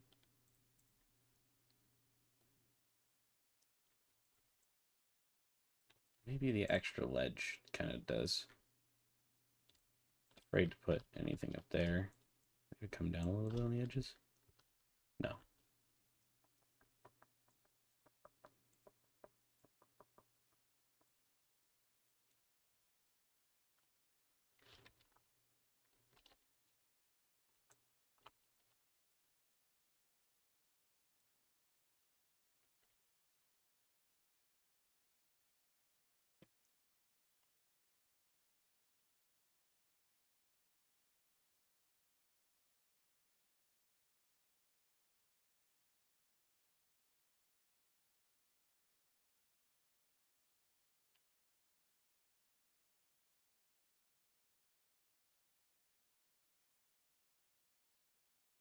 Okay.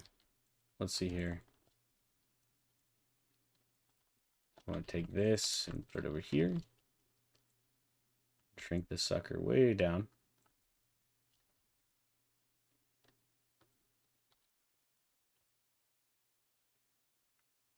Just a toggle on and off, similarly to this.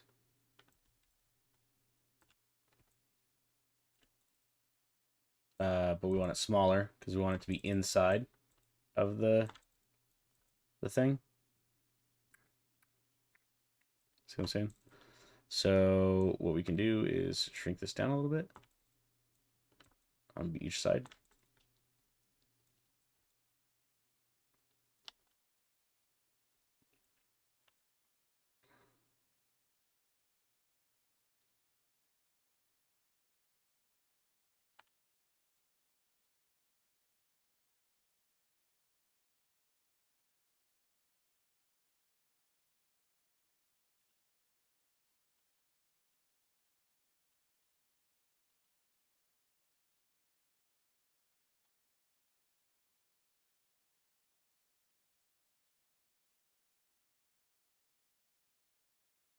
Maybe drop this one more.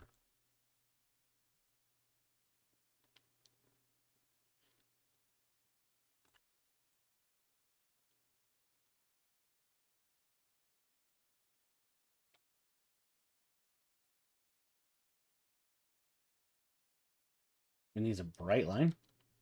What's up, Reborn?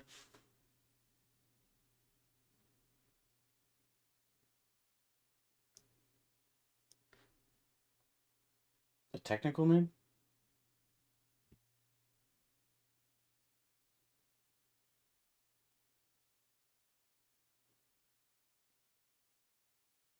Needs a bright line between the bottom orange.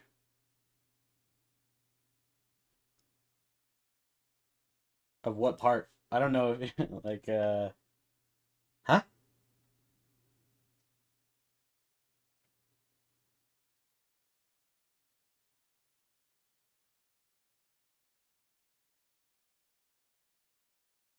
Oh, you're talking about doing this to show the top of something?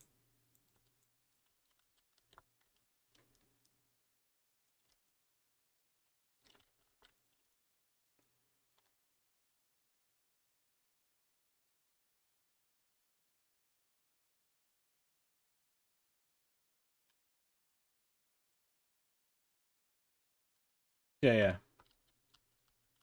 That sounds good. I'm just kind of working on basic stuff at the moment. Nothing too specific. Trying to get in the basics of what we need for our HUD. I'm going to be working on the HUD system, clearly.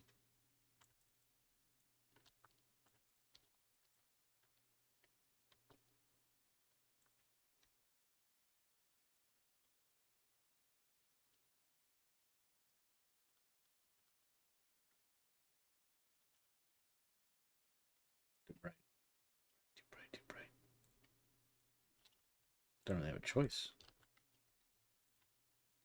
Either that or I make it even brighter over here, but that's gonna blind my eyes.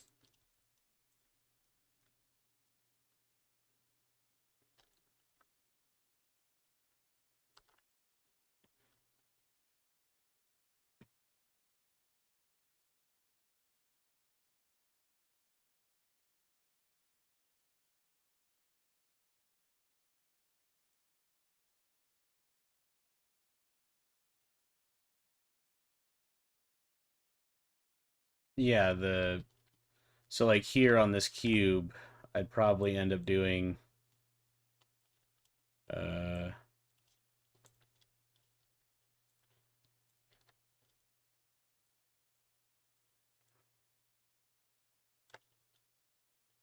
is it that way or is it this way?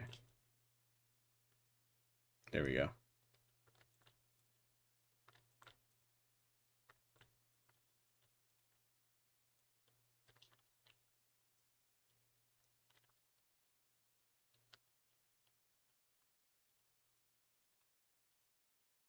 You could do it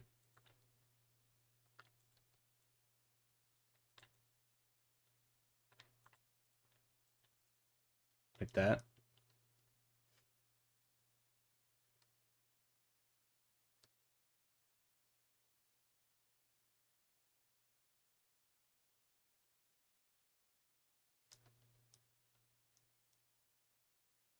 I think it depends on like how you're doing your buttons. I don't think they have to necessarily be 3D.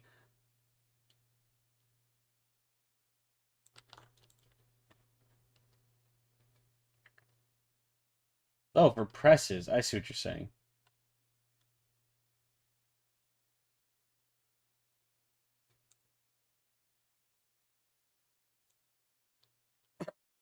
I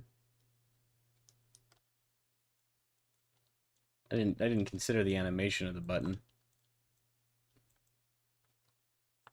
You're talking about I see what you're saying.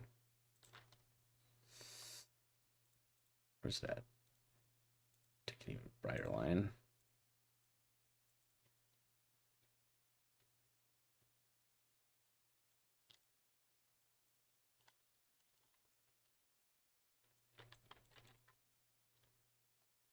The highlight edge.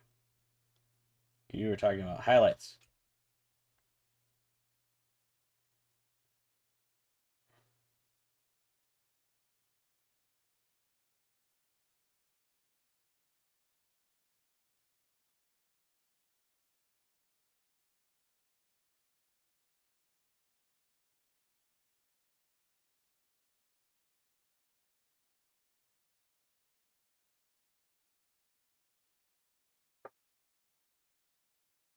The underlight, the highlight, rim, the edge.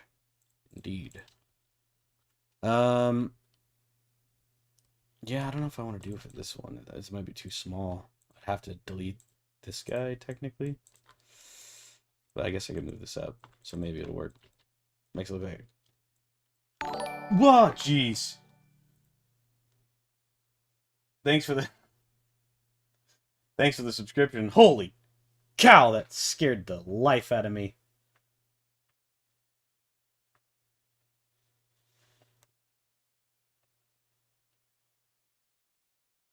Freaked me out. Oh, not this.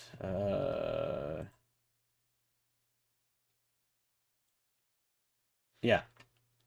Yeah. So, let's keep going here. Let's add a few more buttons, huh?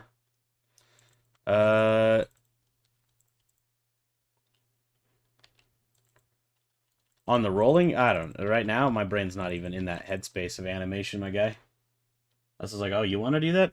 By all means, you give it a shot. Go ahead. I'm gonna shrink down this tube. It's too big for a slider menu. There we go. Make that slider pop. Pop, baby, pop. Pop. Come on, dance. Come on, dance, lady, dance.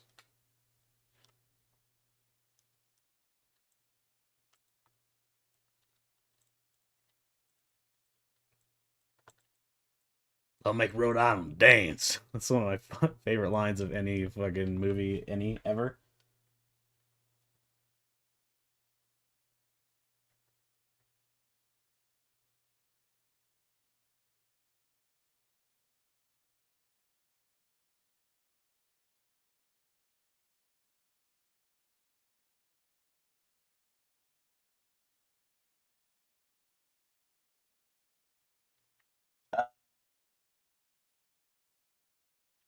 Oh, if it needs an idle animation. Hold on. Yeah, everything needs an idle animation. I don't want objects to just stop, you know? Feels weird. Uh yeah, we've done so while we're working on the UI and stuff, Reborn, we you might have seen this stuff before, but I was working on last night I was working on the new player concept. Gonna be reworking the player model into this new design.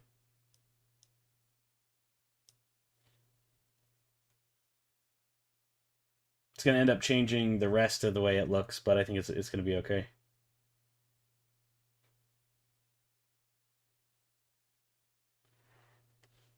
Don't mind the chickens.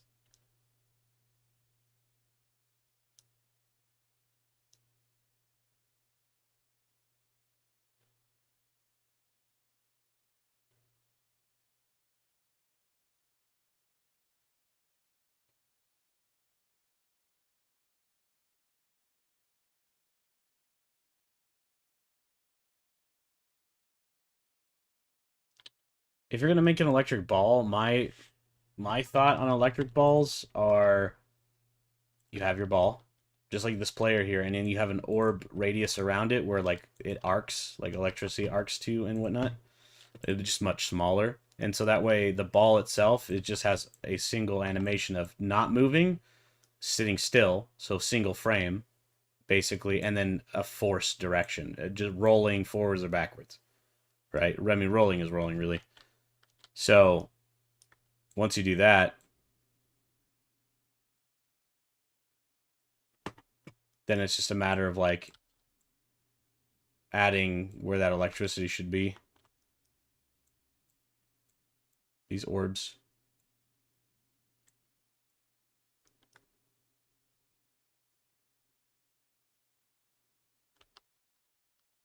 But we got Bobby Blue. We got Bobby.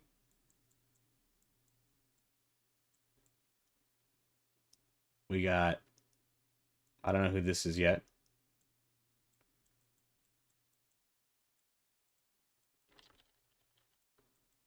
Rebecca Red.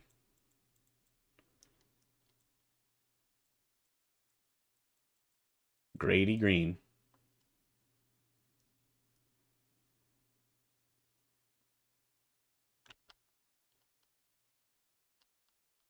No, I don't. I know.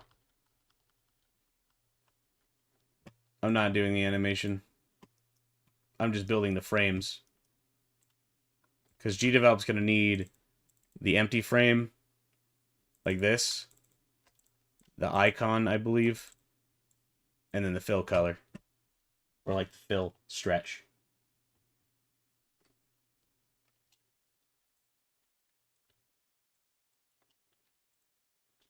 God.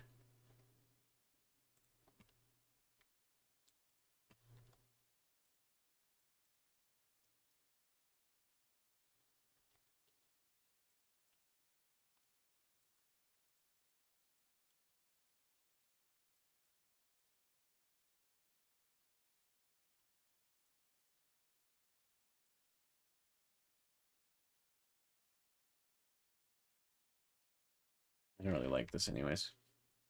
Because all we would do basically is invert it. So Reborn, right? In GDevelop though, to make sure that I'm not crazy. Uh you just need the inside of the slider like this.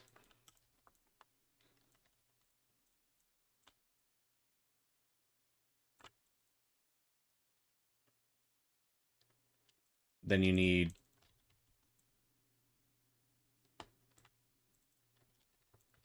this, I think, right?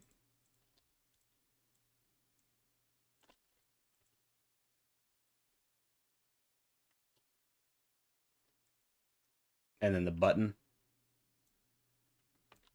I think this is all you need for GDevelop in terms of assets.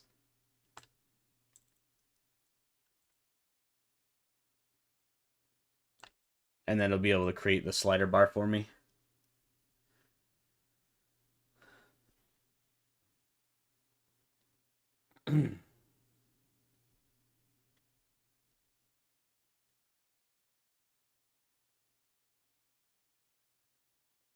Good to know. Okay.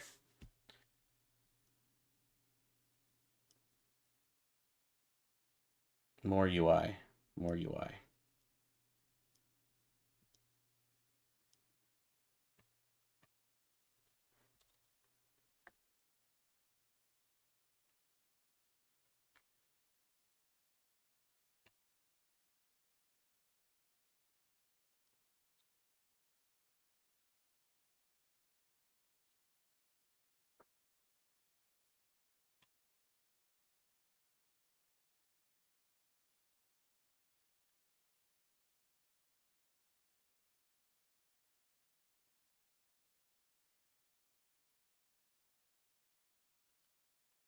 I'm going to replace all of that color. That darker orange. I just think it looks better in shading. Same thing with the button slider, or like the button toggler. We just move it locations. Not like a normal switch button, which is like an up and down button, but the toggler.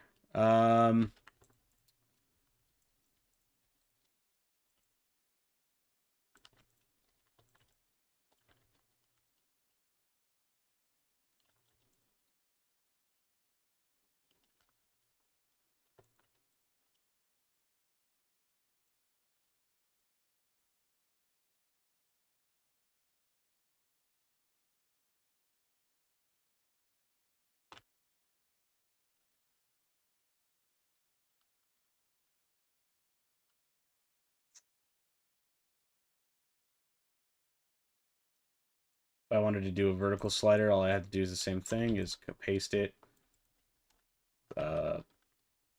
rotate it.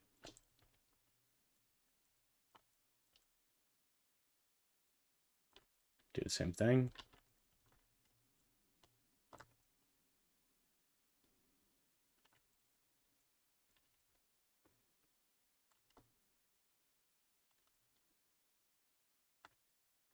This one, it'll be a little bit of a different button.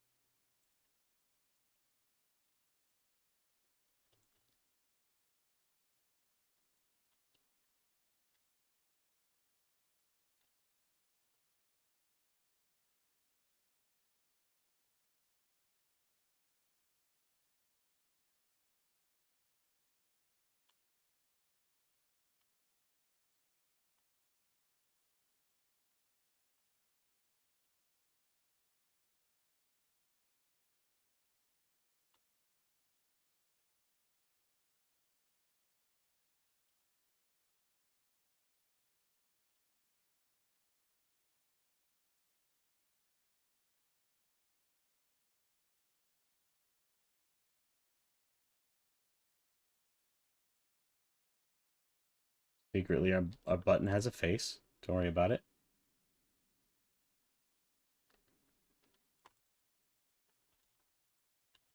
Go from peaceful, not clicked, to clicked. Okay. That's my own humor. Don't worry about it. Buttons. What other buttons are we gonna need? All right. We need a settings button. The dreaded settings button. I've been avoiding this for a while because I hate drawing the cogwheel. But I think the best way to draw the cogwheel is to quite literally draw a square. Make sure it's the same all the way around. Beautiful. Too far to the bottom, so we need to do it as like a 8x8, maybe. Yeah, 8x8 because 16. Yeah. So now we have that edge, and then what I like to do is just add.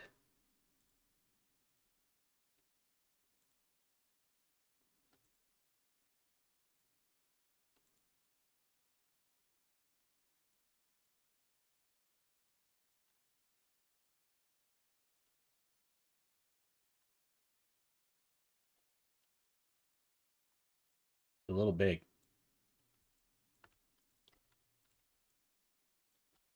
I'm gonna shrink him down a little bit. Come here, guy. You're looking like crap. Get in here. Squeeze in here. Ta-da! Mother loving cogwheel. Excellent. Let the hate flow through you. We're gonna drop that button down. No, we're not. Looks fine right there. Look at you. Do I want to do button highlight? Not particularly. Kind of looks like shit.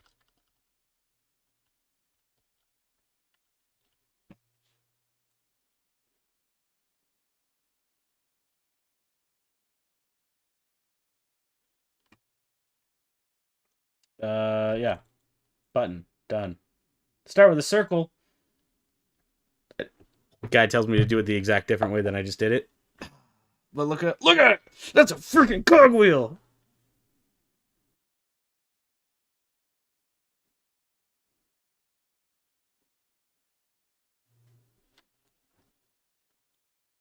You, on the corners? You said do it like this? Eh.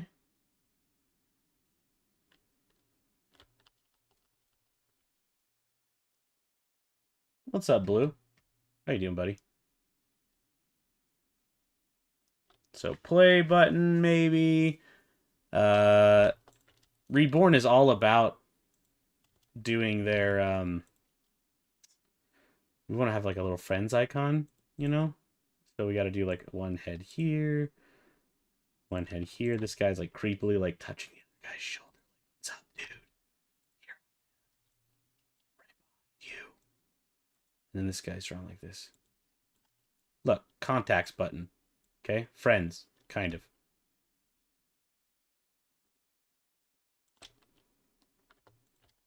I always thought that this icon was super creepy. I'm doing good, man. Just working on the UI elements of the game. We're gonna make a menu. I've been doing some work on the multiplayer. I just don't have anything to show you guys yet. It will be soon. I will have it soon.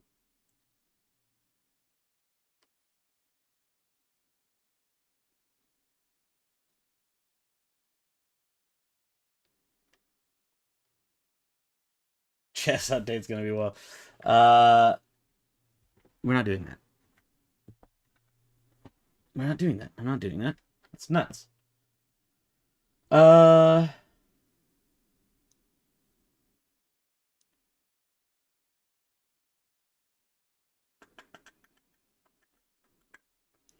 we can't forget the all-important, the almighty button. There's one button that beats all other buttons. Are you ready?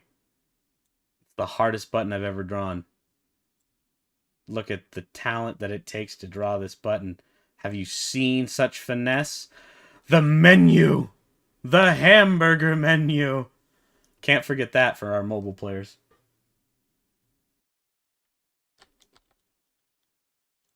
And then maybe, just maybe, with my brains and your brawn, we'll make an excellent team. There. Honestly, it should be darker.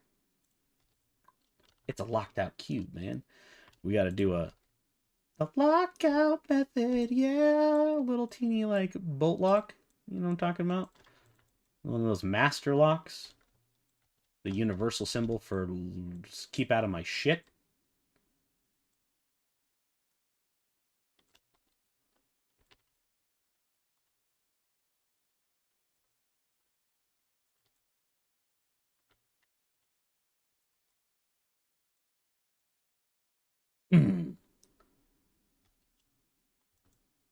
Lockout. All right, there we go. It's not even. It's not even. It's not even. It's not even. It's not even. There we go. Still not okay.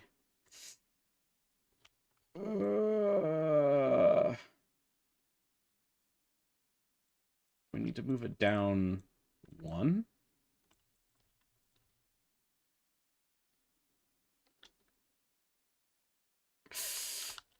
I don't like the way you look. I don't like the way you look. Down, down. That's fine.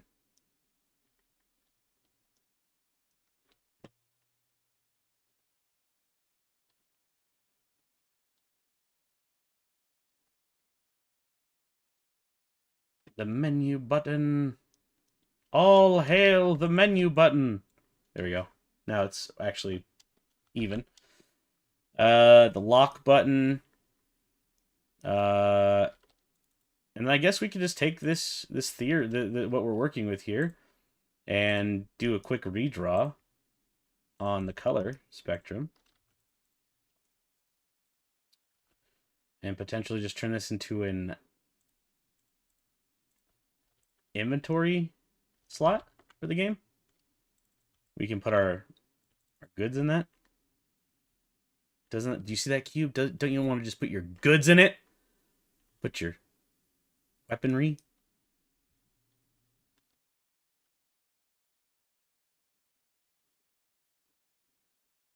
A black arrow or circle with a line button.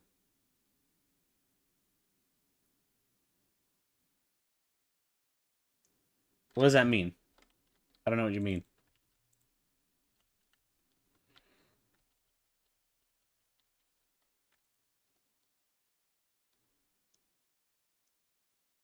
Oh.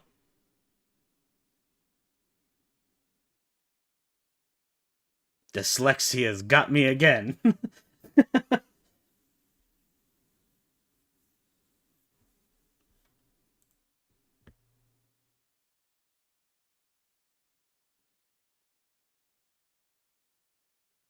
back arrow. Well, you're talking about like a go backwards on the menu button, right? Like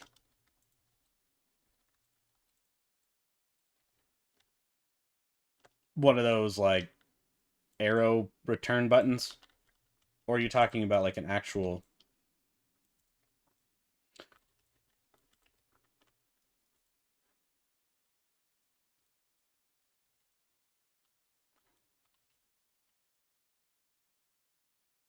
Yeah. I'm gonna do just because my mind's already on it. Let me draw this too because I got to get this out of the way.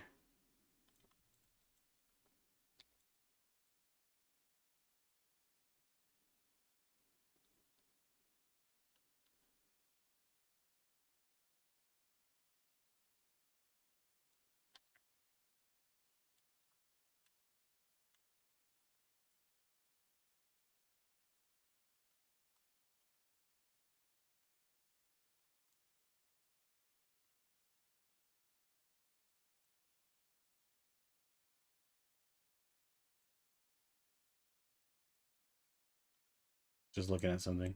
I just want to see it in contrast. It's hard to see with the blue. Makes weird shadows.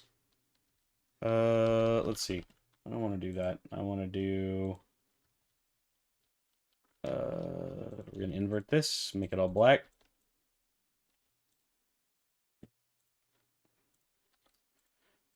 And then we're going to start with our shading color.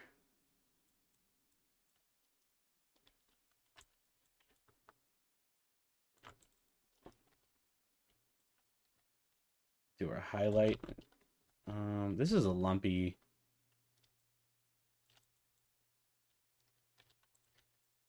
play button. That's right. I don't know why I ended up doing it all black if I didn't end up keeping it, but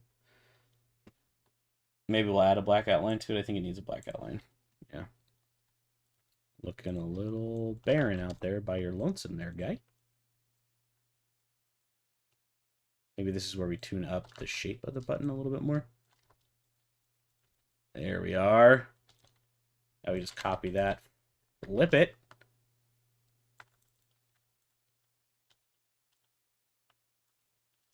Turn this into a black piece.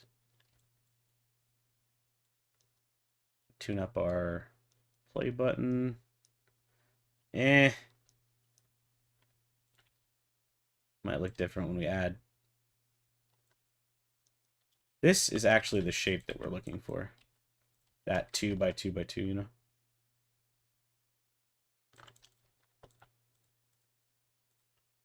And then we can bring out the center. Like this.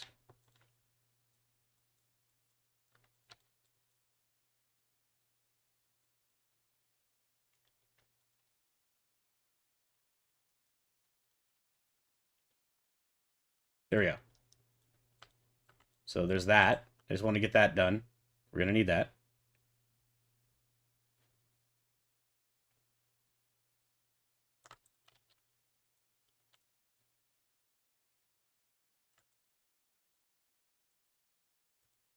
Okay. Now the return arrow. Let me just think about this.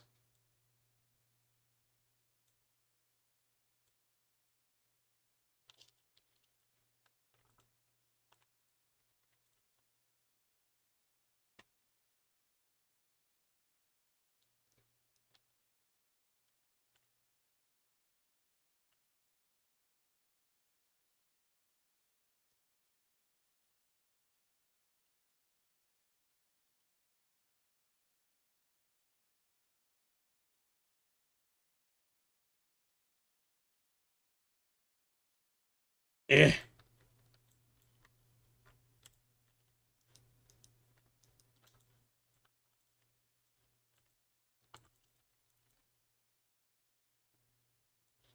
Here we go.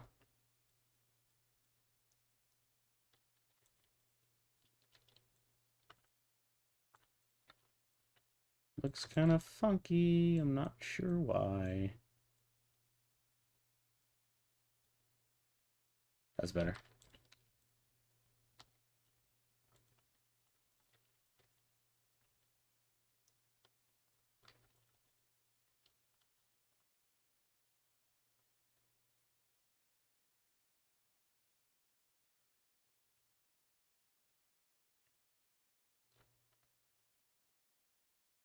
What are you talking about? Oh. No. 1, 2, 3, 4. Now. We need to have it one up. It can't be the same distance because we're technically seeing the bottom of it. So we need one additional square down here than we do up here because it's on a tilted axis. So the front is like square, and then there's a little bit behind it on each side. Yeah, it's because my art is perfect. Okay. Let's see here.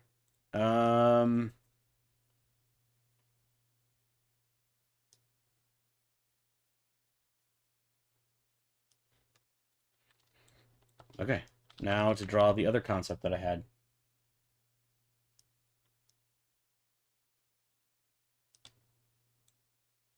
Okay.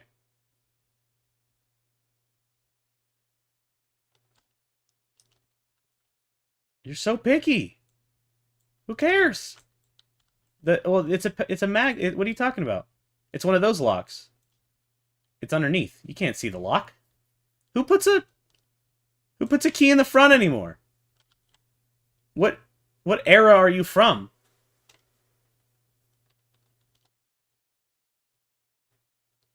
You know that the keyhole is on the bottom, right? Right there. I don't know who's buying locks with holes in the front of it anymore. That's wild, okay?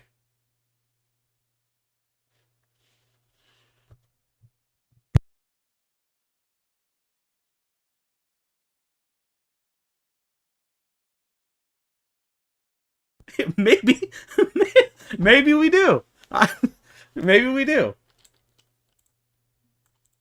I don't know. Maybe master locks are still an airlock. just this big vault door. He was like, "What is that thing?" It's an ejection button. So it's like one of those. It looks like a door with somebody running into it. You know, like the stick figure. The exit sign.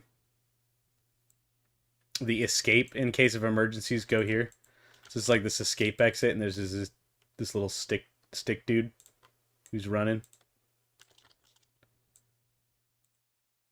Uh,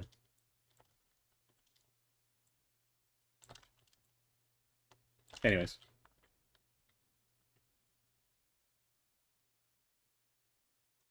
there's a game about the man on the sign. Actually, it's really interesting. Uh,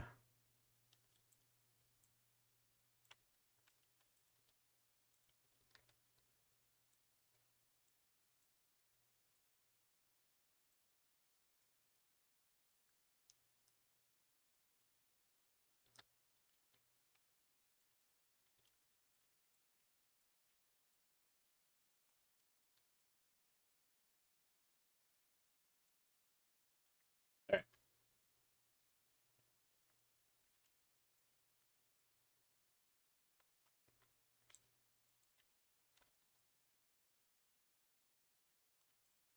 So here's what I want. I want an oxygen ticker or something. Maybe a life bar.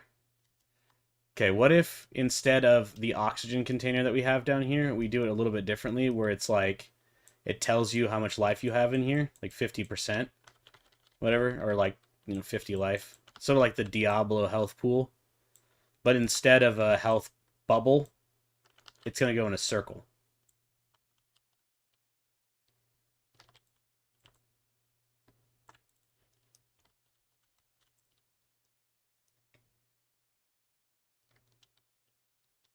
To some degree. I'm not sure yet. I'm not sure what I want to do here. This is just, I'm just looking at my options. Looking at my options.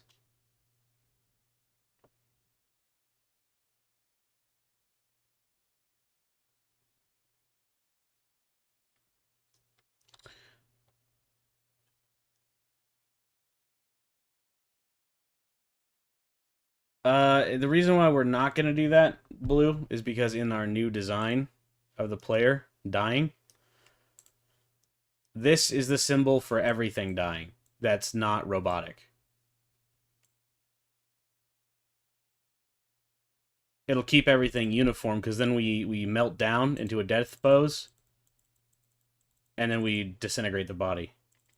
And that way it's a really clean, stylized way of letting things die. Because we don't need clutter on our screen.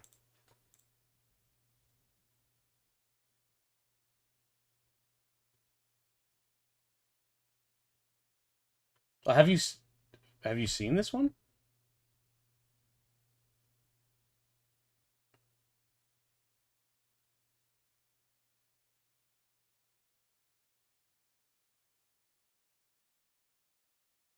You got to have the bone cut. There's a chance that it's just this, that you go from, yeah, there's a 50% chance that when you die, it'll go like this. Hold on. We gotta get that bone, that big old gnarly bone that they have in Among Us. It's like this, isn't it? The big meat bone. It's like a dinosaur bone, like in size. It's ridiculous. Here. I'll do it.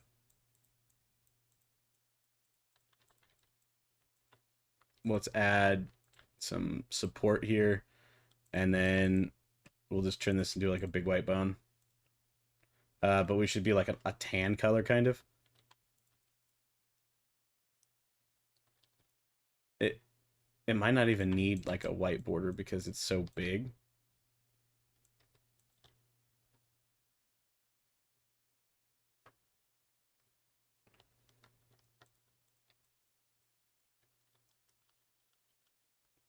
I haven't played Among Us really, so I'm not even sure what the bone looks like, but I'm pretty sure it looks like a giant leaf. It's just this big fat meat bone. I've seen enough of like the commercials or like people playing it. Yeah, I will. I will. I'm just trying to figure out the silhouette first. So it needs to be only two on each side. And then do this. And honestly, I could make this just a little fatter, maybe? No. I just gotta keep it uniform. Keep it in everything else. And then that happens, right? And then this happens. Where we take the head. Well, the head wouldn't be there, actually, so it doesn't matter. Uh, and then we just slump the character down like that.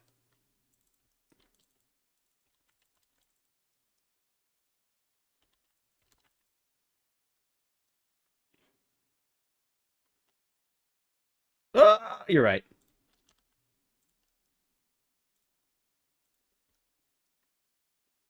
Thanks, bro. Actually, this is just off. There we go.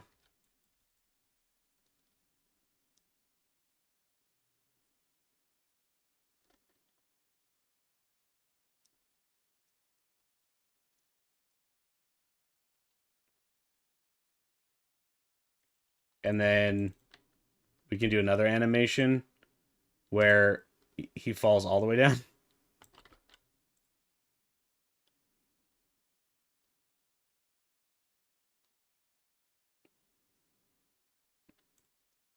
Yeah, this way we can keep it different, right? We don't want to be the exact same. I don't want to be the exact same. And I want to move this over because it's a, it's an Among Us jab, but I don't want to get sued. That's a thought too. you know?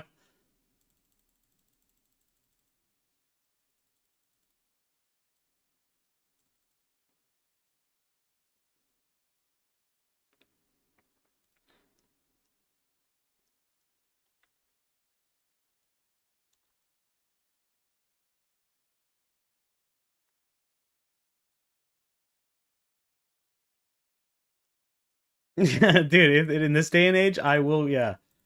I'll get, they'll beat me up. There's not even, there's no joke there.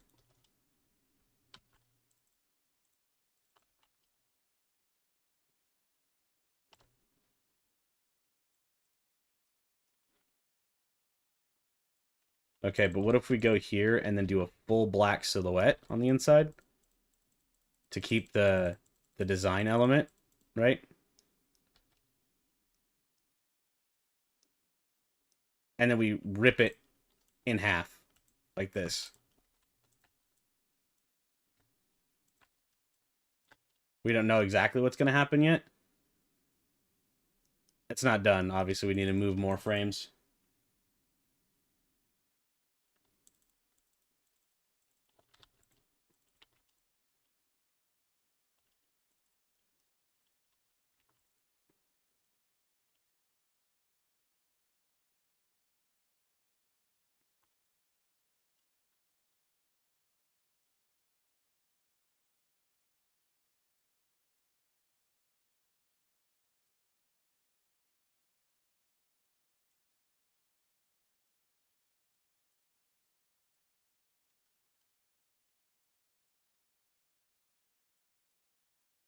It'll make sense in a second.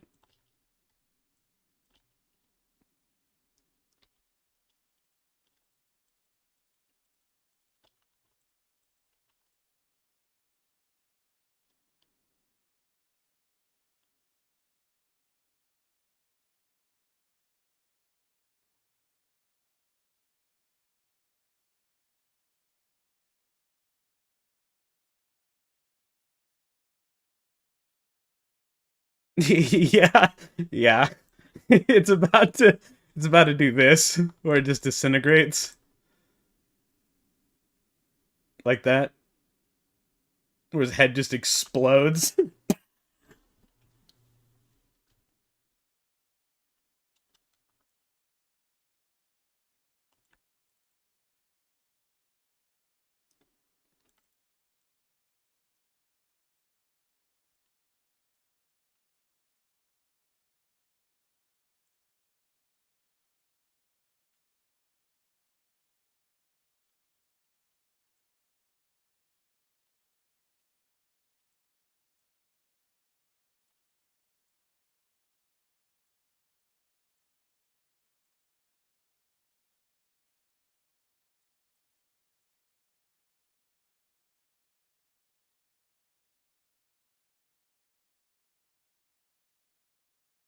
Oh, I see. No, I was gonna keep it in line with what were our current animations, right? We don't want to go too far from that, but that looks good, right?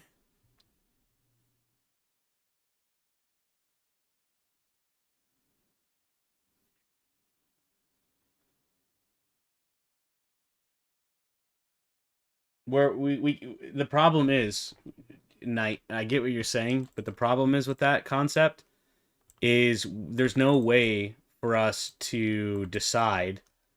Um, Let me show you this real quick. There's no way for us to, like, if we move the head off, where's it gonna go? After a couple of frames, it has to go somewhere. We have to do some sort of particle to eliminate it. This head can't just fall off. We only have so many frames that we can put the head.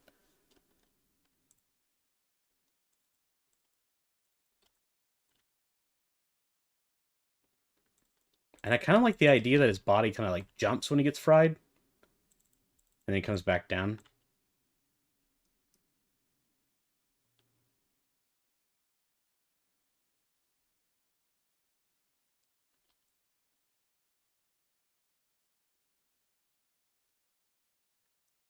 The other part is that we do what Goblin was saying, is we make chunks of his head go flying in different directions, right? And then that way he just becomes a big mess. But I'm trying to keep.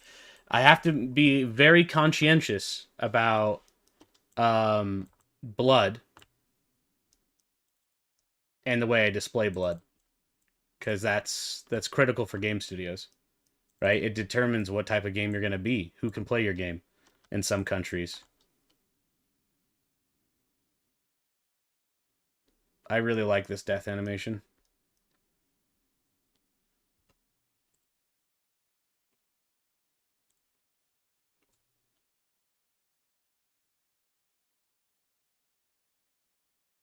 No, yeah, I know. Fragments though insinuate, and even the bone is, it might be a bit too much, but we'll find out.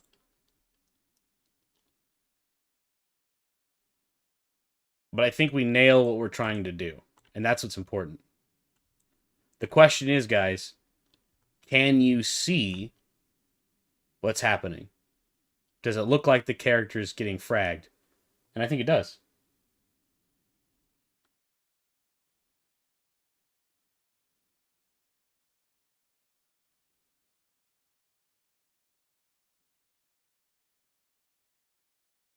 See, with doing a 2D animation sequence. Okay, I was debating about whether or not I was going to talk about this in our session, in the drawing today. Uh, but I've had an idea about what I want to do for the game long term. Bear with me. This is a working concept. Because we're changing our character animation to only be sideways, we no longer need up and down as a direction, because we're going to use the twin stick shooter format.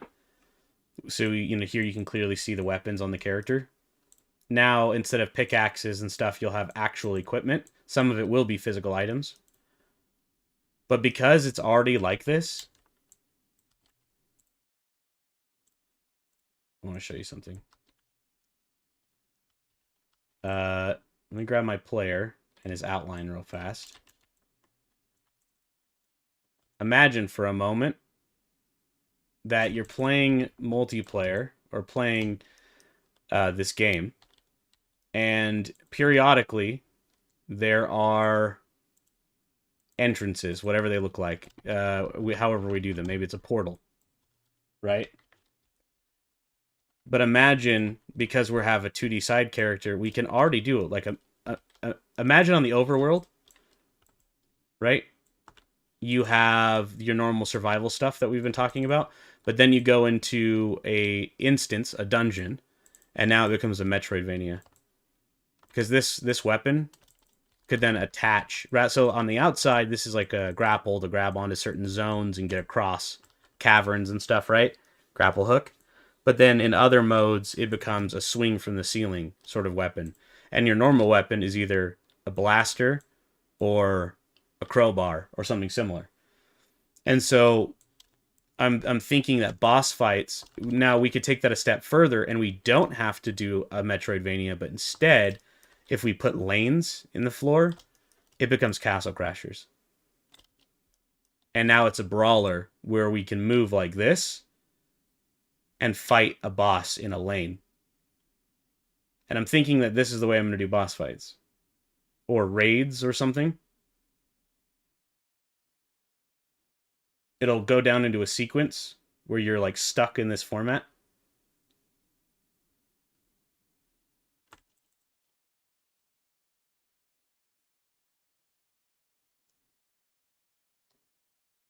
And GDevelop would make that super easy to do. For everybody who's in the fight. And then maybe if you go to a single player and you're just playing single player, or there's single player dungeons that you can get into for whatever reason, we'll find out something for that. But you can get inside of them, and then they're a Metroidvania. So, but they're only single player, and it's although even if you're playing on a multiplayer server, only one person can be in the room at a time, and it allows you to find resources or something.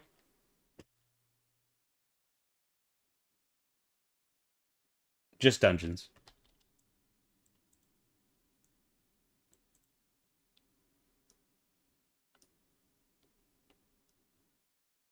And then now, because we have a highlight system for everything, we can now change the highlight if it's an enemy. So now when you get close, instead of doing the white square that we're doing currently in the game, if it's an enemy, it'll light up red, and that lets you know that you're targeting it. Or maybe it'll light up whatever your player color is. So that way you know what you're targeting. So blue players light blue things up, red players light red things up. And that way when you're selecting something, you can tell who's selecting what.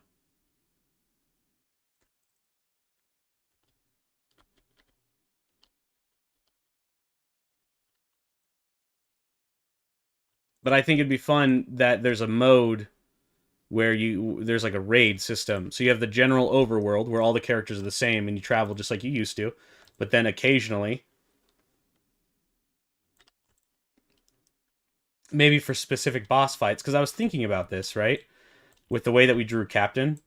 So going back to Captain's group, Captain is only going to get a left and right sprite. So one direction of animation, because he's going to have more animations, but this is the way he looks. So what I'm thinking for Captain is he makes an excellent a side-scroller battler character, whether he's in Metroidvania style or in this lane system. Because, like, look, if we match him on the floor, and this is where the Captain is in his game, and the floor's here, it becomes a Metroidvania. And then instead of shooting and fight, because then we can do boss fights in different ways. You can do boss fights on the overworld, where he just walks around and shoots in circles and it's like bullet hell. And then you have the beat 'em up side scroller version of the game, or a Metroidvania version of the game, where you do your raids. I think it'd be really fun to incorporate something like that into our system.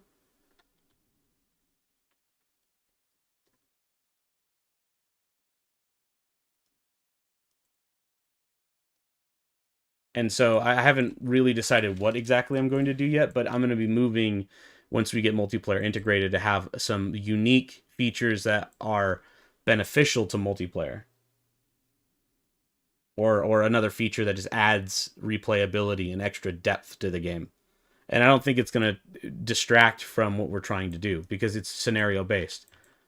You know, it really comes down to uh like, oh, we have a mode where you can fight bosses again, or there's a random chance a boss will be in a dungeon, but the dungeons are like side scroller, you know, mobs come at you from left or right. But because we're doing all the mobs with only two directions, we are already doing that with the drone. It doesn't matter what mode you fight these creatures in, they will still work. But we can just advance their mechanics a little bit depending on what type of mode they're in. So we're reusing the same skins, but giving them slightly different mechanics depending on what the angle of the camera is. And all it is a little bit more coding. It adds more depth to the game. We're talking about distinguishing our character from another game because right now everybody's like, oh, it's Among Us. Like everybody who sees it outside of like our community really is like, oh, it's Among Us, you know.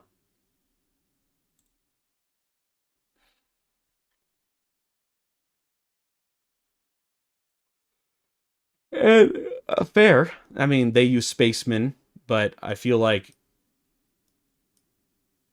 we can get a little bit more out of it.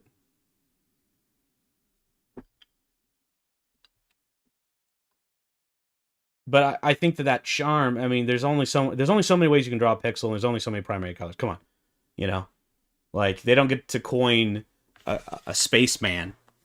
That's ridiculous.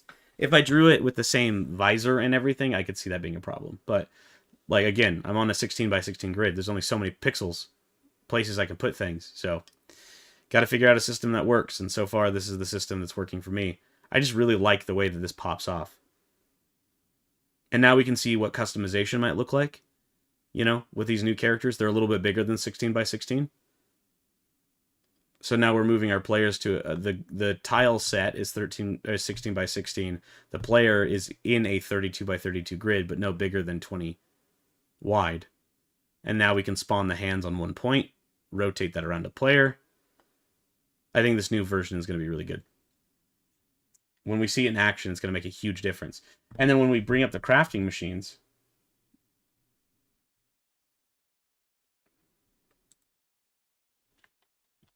normal fighting will be in the overworlds like that. You are correct. But then moving the new machine beside our character too that we drew, this fits a lot better with this new character design.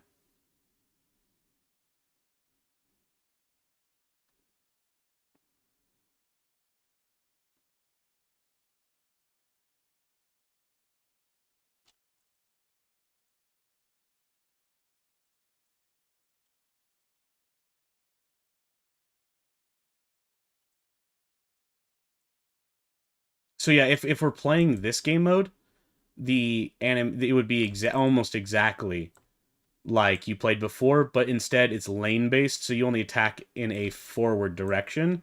So you have to move down here to attack forward. And so rather than following your mouse with like this, you actually have to move into the square.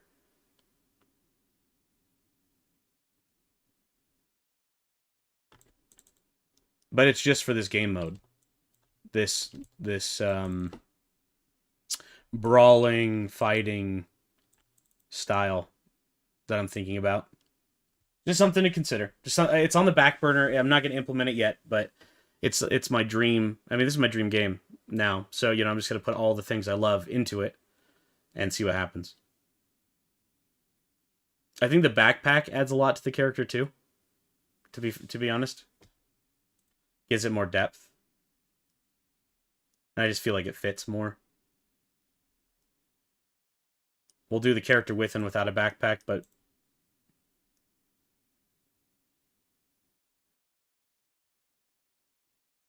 it's going to be both, Blue. Don't worry. Yeah, and possible. Well, and as we can see here, like we gave orange yellow a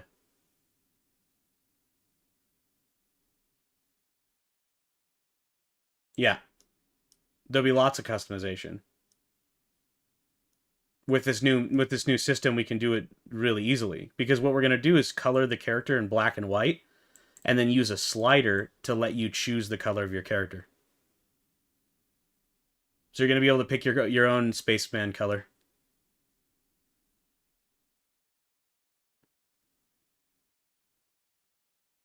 And then I'm going to do achievement.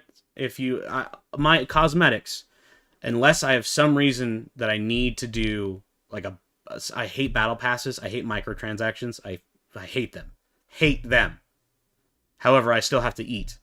So I'm hoping to make some, like in the progress of making this game long term, like years down the road, that this is just my career and my game sells to the point where I don't have to uh,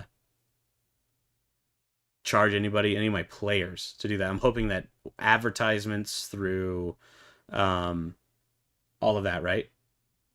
Uh, but then I want all of the unlocks to be achievement based. Like when you defeat the captain, you get maybe a new helmet or, you know, stuff like that. Or you find garments and then you turn them into a machine and they print you new clothing. New cosmetic options, new helmet choices, new features to your helmet.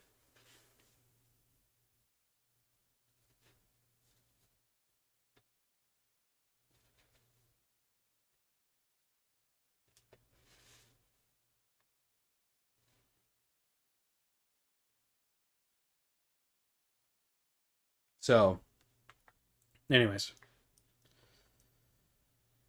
we got lots of work to do, but I think that we're moving in the right direction. But I think then that we need to reanimate and redo our drone completely. I don't think it fits anymore. Uh, so going back to our drone, I don't think we need to make many changes to the drone. Hello, drone. Thought I was on the drone page at first.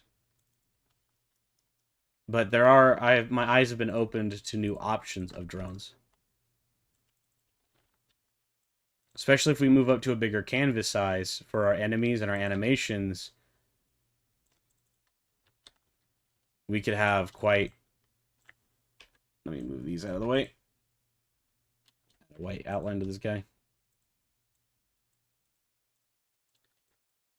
I mean, because then the drone right now kind of becomes like I could easily turn this into the rolling drone instead, and redesign the flying drone.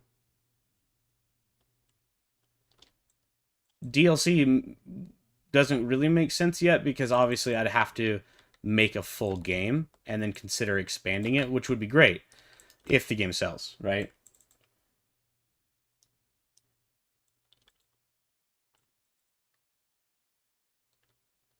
But one of the old designs I have as well. I don't have it pulled open anymore. Okay. Let me go pull it open. Space game. Space game.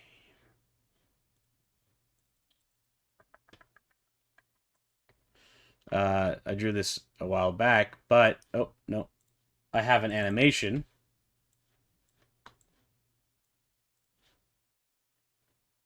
for the head rolling. So if I took this and brought it back to here, sorry. Okay, for one, don't need this any. Well, no, yeah, I do. Don't need this anymore. What? Get over here.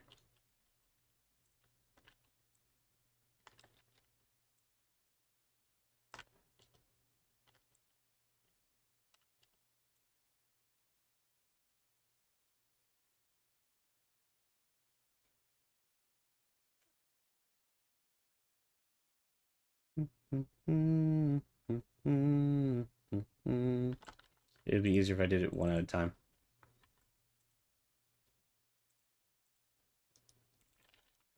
Hello? I said one at a time.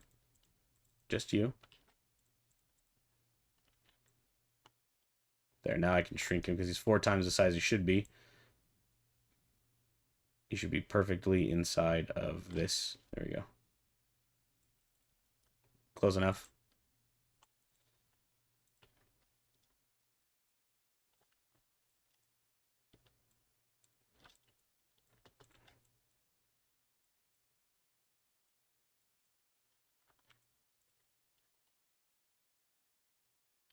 Mod support. I would have no idea how to go about doing that, but very potentially.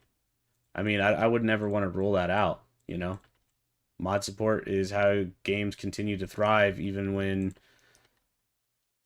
you know, the game moves on or something else happens. I don't want, I don't ever want to leave a community behind. That would suck.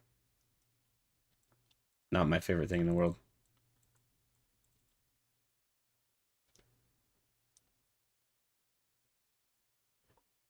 Oh, it's a head.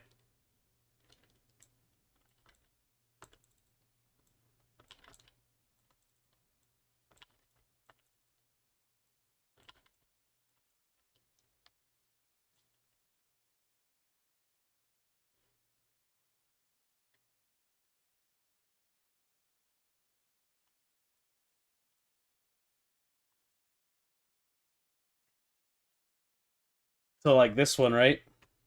It just rolls in one direction, which works for if you're dashing up and down. So I was working because I'm going to add a roll. The player's going to be able to roll. I think that would just add a lot of game feel and give us more movement options because I'm going to slow the player down and allow a roll so you can evade bullets that are flying at you without getting hit. Even if they hit you while you're rolling, they won't hit you. Because we're going to add more bullet hell. And so now the head will roll up, down, left, and right, depending on which way you're moving. And that's the simulate up, down, left, and right. Otherwise, your player just moves in two directions.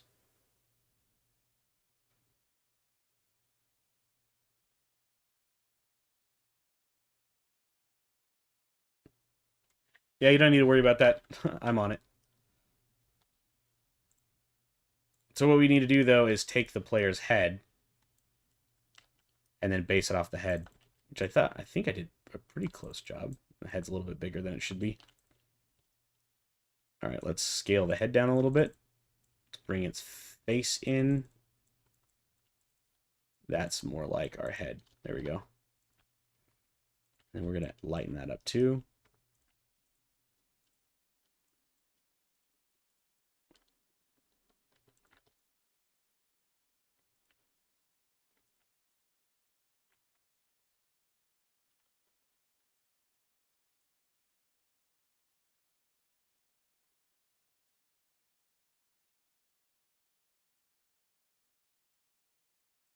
It only really matters because his when we do the roll, each frame we're just kind of moving his face plate down. So then we just grab this and pull it down. Fill this in. But we want to go fast because he's rolling quickly, right? So we got to go down even farther. So normally I do one frame per move, but now we need him to roll faster. Move his head faster. And so what we can do is take a little bit of a darker red, not too much, and do the same thing kind of up here. Because he's about to roll, we need to see the edges of his head. And now this is the top of his head. Oops. Needs to be like that.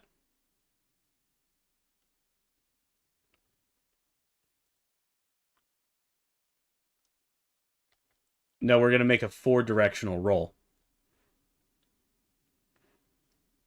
He'll be rolling up, he'll be rolling down, up, left, and right. And then the player only moves left and right. So this will, because if you're moving up and your character's moving in that direction, and then you roll up, we want him to roll the other way, right? So then here, we can take this, and now do something like this.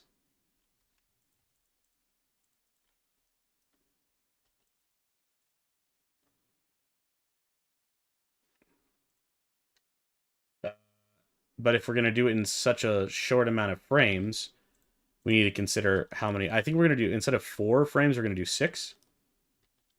So let's pull this out, go to our new player design document, resize the canvas, and add some more height. And now inside of our player layer, we can start adding the head roll.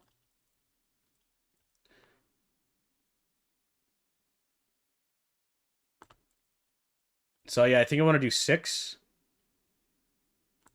frames. So if we add a new animation,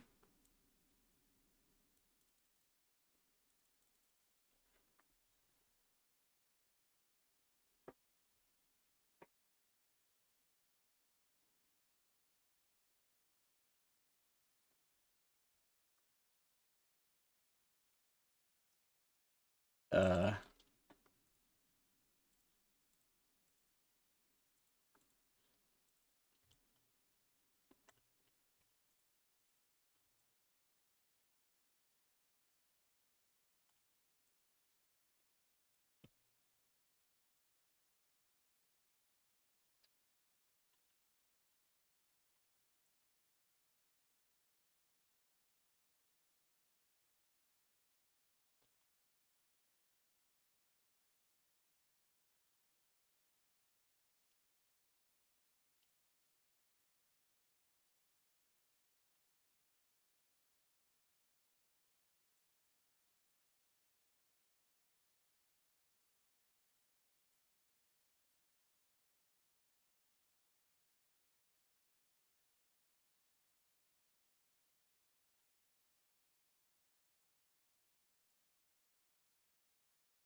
so now we're going to make it bump up because it's rolling over his faceplate.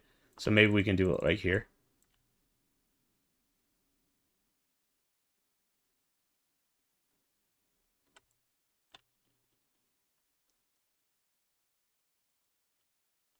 And that means on the next frame, we need to go down 1.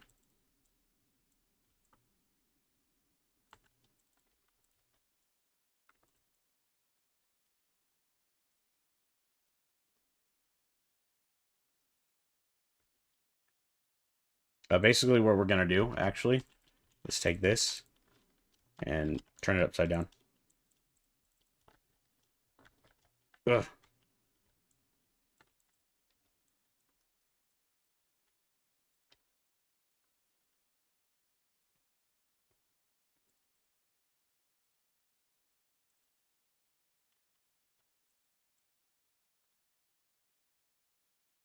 And then we can just go back, do the same thing. Flip this upside down. Move it down.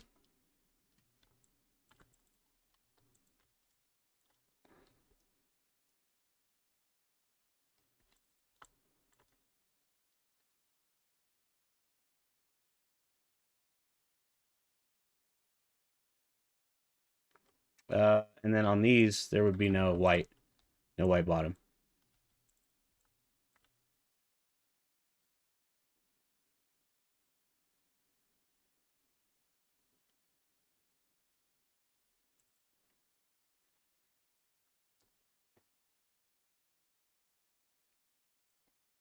And we can try this to see how it looks to make it a little bit faster by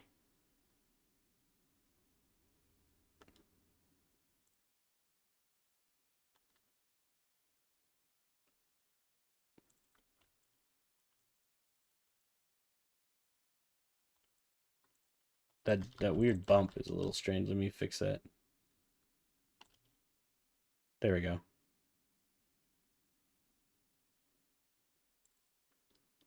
And then if we were rolling backwards, we would just do this in reverse. We would start with this frame and then go backwards.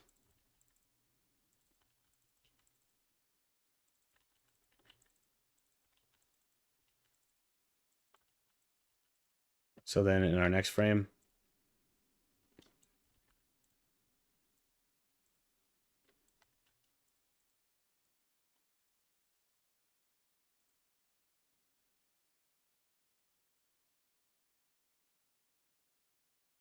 kind of looks like we're rolling up. But I'm wondering if we remove these frames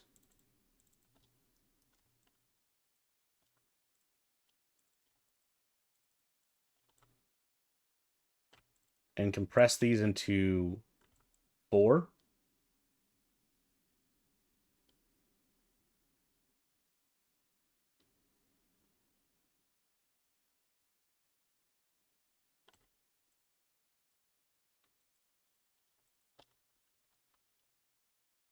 If that might not be faster and just better.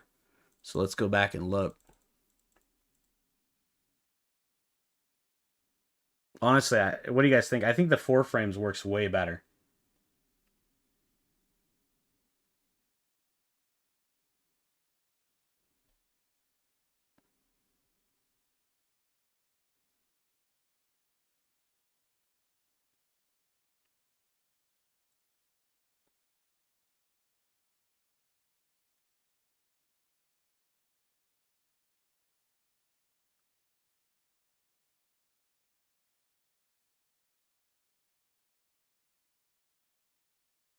You don't see the faceplate. What are you talking about? Oh, yeah, yeah, yeah. Yeah, yeah. We gotta, I see what you're saying. But yeah, for the, yes, of course. They're out of line. It would be this one, this one, this one, this one. There you go. Does that make your brain happy?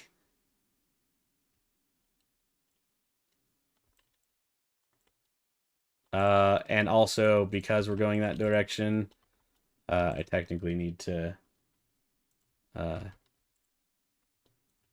do that.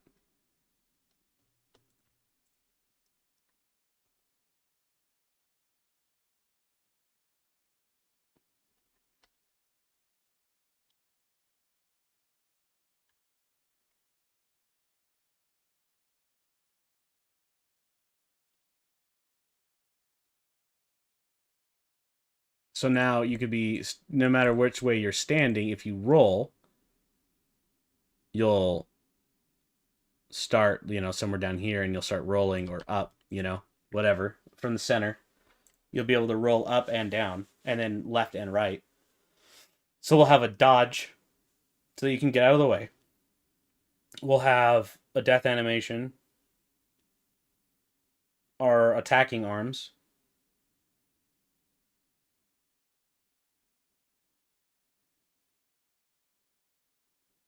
He looks like he's going to get dizzy. Actually, kind of looks like he's in a washing machine. Thump, thump, thump, thump, thump, thump, thump, thump, thump. But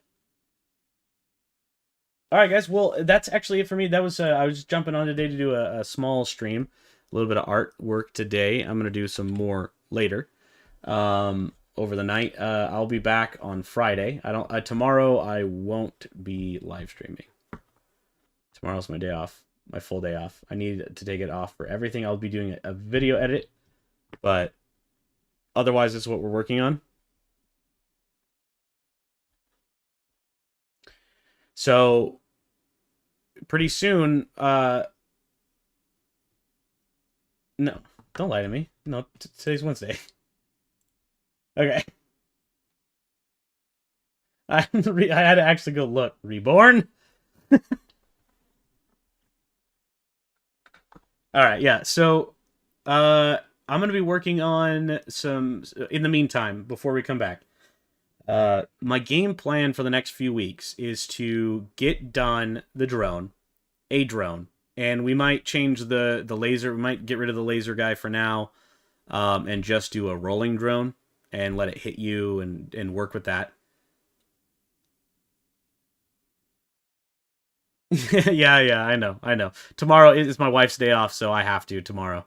My wife will not be pleased with me if I don't get off. Now, I get, some of you guys also have partners, and your partner is like, hey, stop watching that guy on the internet all day and come give me some attention. But that ain't the way I roll, guys. I need my time. I don't want to get in trouble. You guys can get in trouble. I don't want to get in trouble. Do as I say, not as I do, right?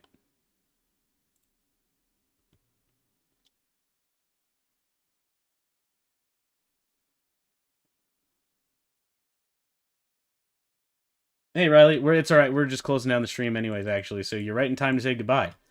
So yeah, I'm gonna keep. So okay, so going back to what I was saying before, and I'll make some posts on the Discord server about this. But effectively, my next steps are the menu, integrating a menu, getting an enemy AI working, replicatable and working, then getting the new players in and moving over into a multiplayer networked solution.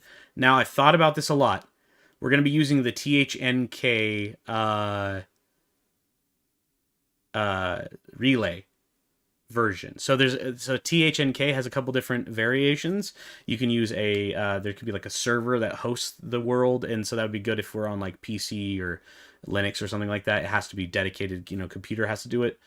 And then we could host servers and people can join them like Ark or any of those game servers. But that would be for big MMOs or big populated player servers.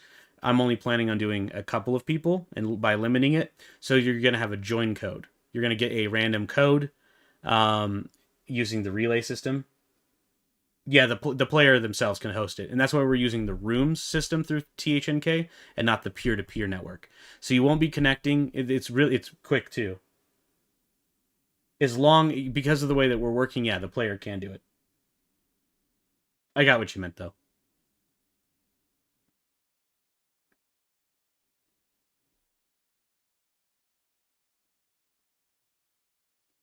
Yeah, unfortunately, that's just the way it goes. The only thing we're going to have in common with Among Us is the way we look and occasionally how we die. Otherwise, there is, like, nothing in common. So that's alright. I don't mind making the reference to the bone. I think it's really funny. And we're doing it in our own way, so it's okay that we're inspired by Among Us. That's fine. We can say that. I'm not, but I've played Among Us one time. It was with my little sister, and I was immediately the imposter, and I just killed people right in front of me. I was like, oh, the kill button. I was like, oh, I thought it was gonna be like a confirm or something. Nope, no, he's dead, and everybody just watched me kill him. Great. They spaced me immediately. But anyways, guys, so hopefully the next time we get back, I'm going to be working on the title screen, at least a prototype of the title screen, some menu buttons, and then some menu quality of life, because I'm going to start adding sound effects and stuff too. But I'm going to wait for sound effects until we get in multiplayer.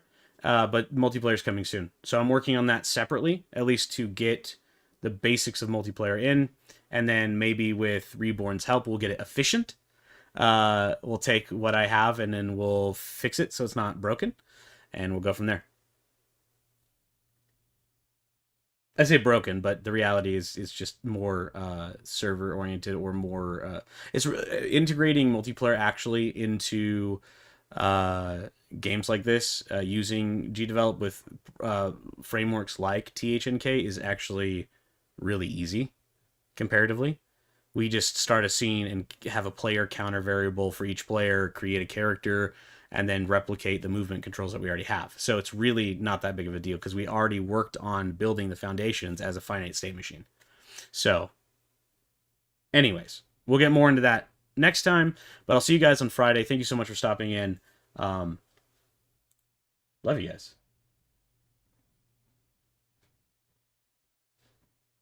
I appreciate that, Bo. Catch you guys next time. See you later. See you on Friday. Much love. Catch you then.